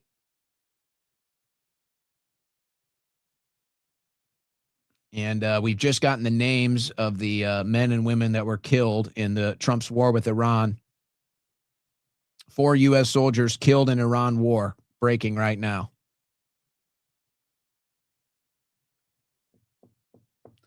Four U.S. soldiers killed in the Iran war. I am interested to see what happens in the Texas primary tonight. With I think Paxton will win, but I'm curious who's going to have more votes, Democrats or Republicans. I'm telling you, Texas is in play. This Trump administration is such a disaster. Texas is in play. Tucker's monologue last night was an all-timer, large and in charge. I'll have to watch that. I know it sent him flying. I know the claims he made about Qatar and Saudi Arabia sent them flying. I'm in a wait-and-see mode on that. I'm Ferbs. They are fulfilling their Kabbalistic view of BOR. Jeffrey Knox. A criminal never arrests a criminal. Haha. There you go. Ain't that the truth? Say is music. Trump is the Antichrist. You're not the first person that said that to me today. That's weird. Tay, Viva Espana. 1 of 1K. You're telling me that I'm going to get drafted before the Mariners win the World Series? El reality. Well, you guys got close. I don't think they need a draft. They got the recruitment numbers up with Trump rug pulling everybody. You know, they reinstilled patriotism. They did that big military parade. They got people to sign up. I don't think they need to do a draft. They got people to sign up. So they did a fake, oh, we're America first now. We're not doing the wars anymore. Look at this military parade. Look at Trump. So they got people to join, but it was all under false pretenses. But I don't think they'll do a draft. Will you ever have a show with AJ? I don't know. Maybe it's inevitable, but I don't have any. I don't think so. Gigi Gaziano, thank you for bringing us the real news. Mia Moore. Thank you. Glad to be here for you. Skeezix, Ladybug, Lindsey Graham. Don't eat before research. Oh, boy. Do you have the Graham tapes? Jordan Walker, Iran using 50K drones over USA 1 million per missile. You know, I've seen that stuff. It costs us like $1 million to take down a $50,000 Iranian drone. I wonder how much preparation is on both sides of this. I really do. I think we're going to find out, though. Do you think Iran actually has the hackers we have heard about for years or BS?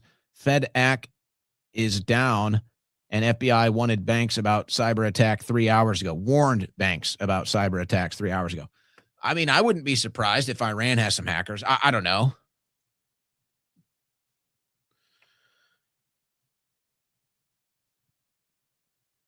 But they did make some claim that if they killed Khamenei, that they would release Trump Epstein stuff, and that didn't happen. So it makes me think there's a bluff there.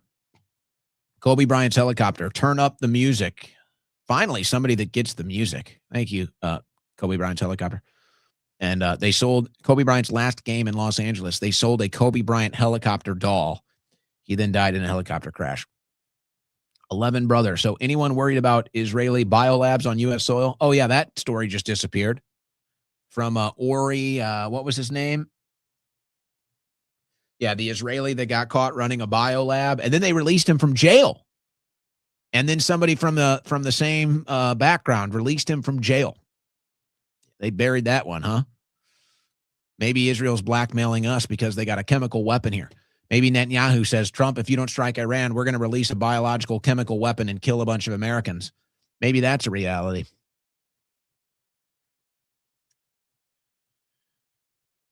Bro, happy you're doing your own thing. Thank you, Chris Velos. Thank you, man. We're here every day, 3 to 6 p.m. Central. Also, Shabos thinking he can debate Nick is funny. Is that going to happen? What Kestenbaum and Fuentes debate? Again, I've said this. I mean, Nick beat Dinesh D'Souza in a debate. You think Shabos doesn't even have near the knowledge or experience as a D'Souza. Shabos is like one of these AI fast talkers who doesn't even stay on topic, but he just talks so fast, like he's reading a textbook. There's so many of these people that do this as a debate strategy. And that's when you just do the rope-a-dope. I don't like to brag and talk about my debate strategies, but that's what you do for somebody like that. You just let them just rope-a-dope them. And then we ultimately saw the KO in that deal. But here's the problem that they don't understand. They're literally debating the side of a foreign country, and there's no way around it. At the end of the debate, no matter what goes down, Nick is arguing on the side of America's interest, and Shabos is arguing on the side of Israel's interest. And there's no other way to present that or to interpret that. And so you literally can't win unless all you're doing is debating for Israel's interest. So if that debate's happening, that'll be great. I hope it does. Israel blame us for the school bombing, bad intel. I'm not getting into all that. I'm telling you, too much fog of war as far as the strikes and everything like that. Too much fog of war to really know what's going on. So that's why I'm not really getting into too much of that right now. JJ Flowers. I met you in person when you came to Tallahassee. You're doing good. Wish you were back on InfoWars, but totally understand your perspective. Keep fighting. I prefer it here. Thank you very much. It was nice to meet you in Tallahassee. We had a great rally there, didn't we? A lot of fun. Tucker Deff insinuated that they killed Charlie Kirk last night.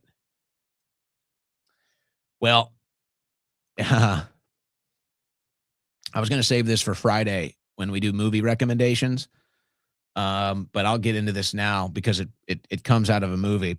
The movie Mercy, new Chris Pratt movie. It's all about an AI judge. It's all about an AI justice system. I'll tell you that it wasn't as overt of like a social political commentary as I was kind of looking forward to or anticipating. I think that was kind of the interpretation when people were looking at the movie trailers. It was like, oh, this is going to be a very overt social political commentary on AI and everything. It was really just kind of like a good movie, I would say. And it was weird because I came at it from that approach and it didn't do that. And I was like, I didn't really like it as much. And then on second approach, I was like, well, it was actually just a good movie.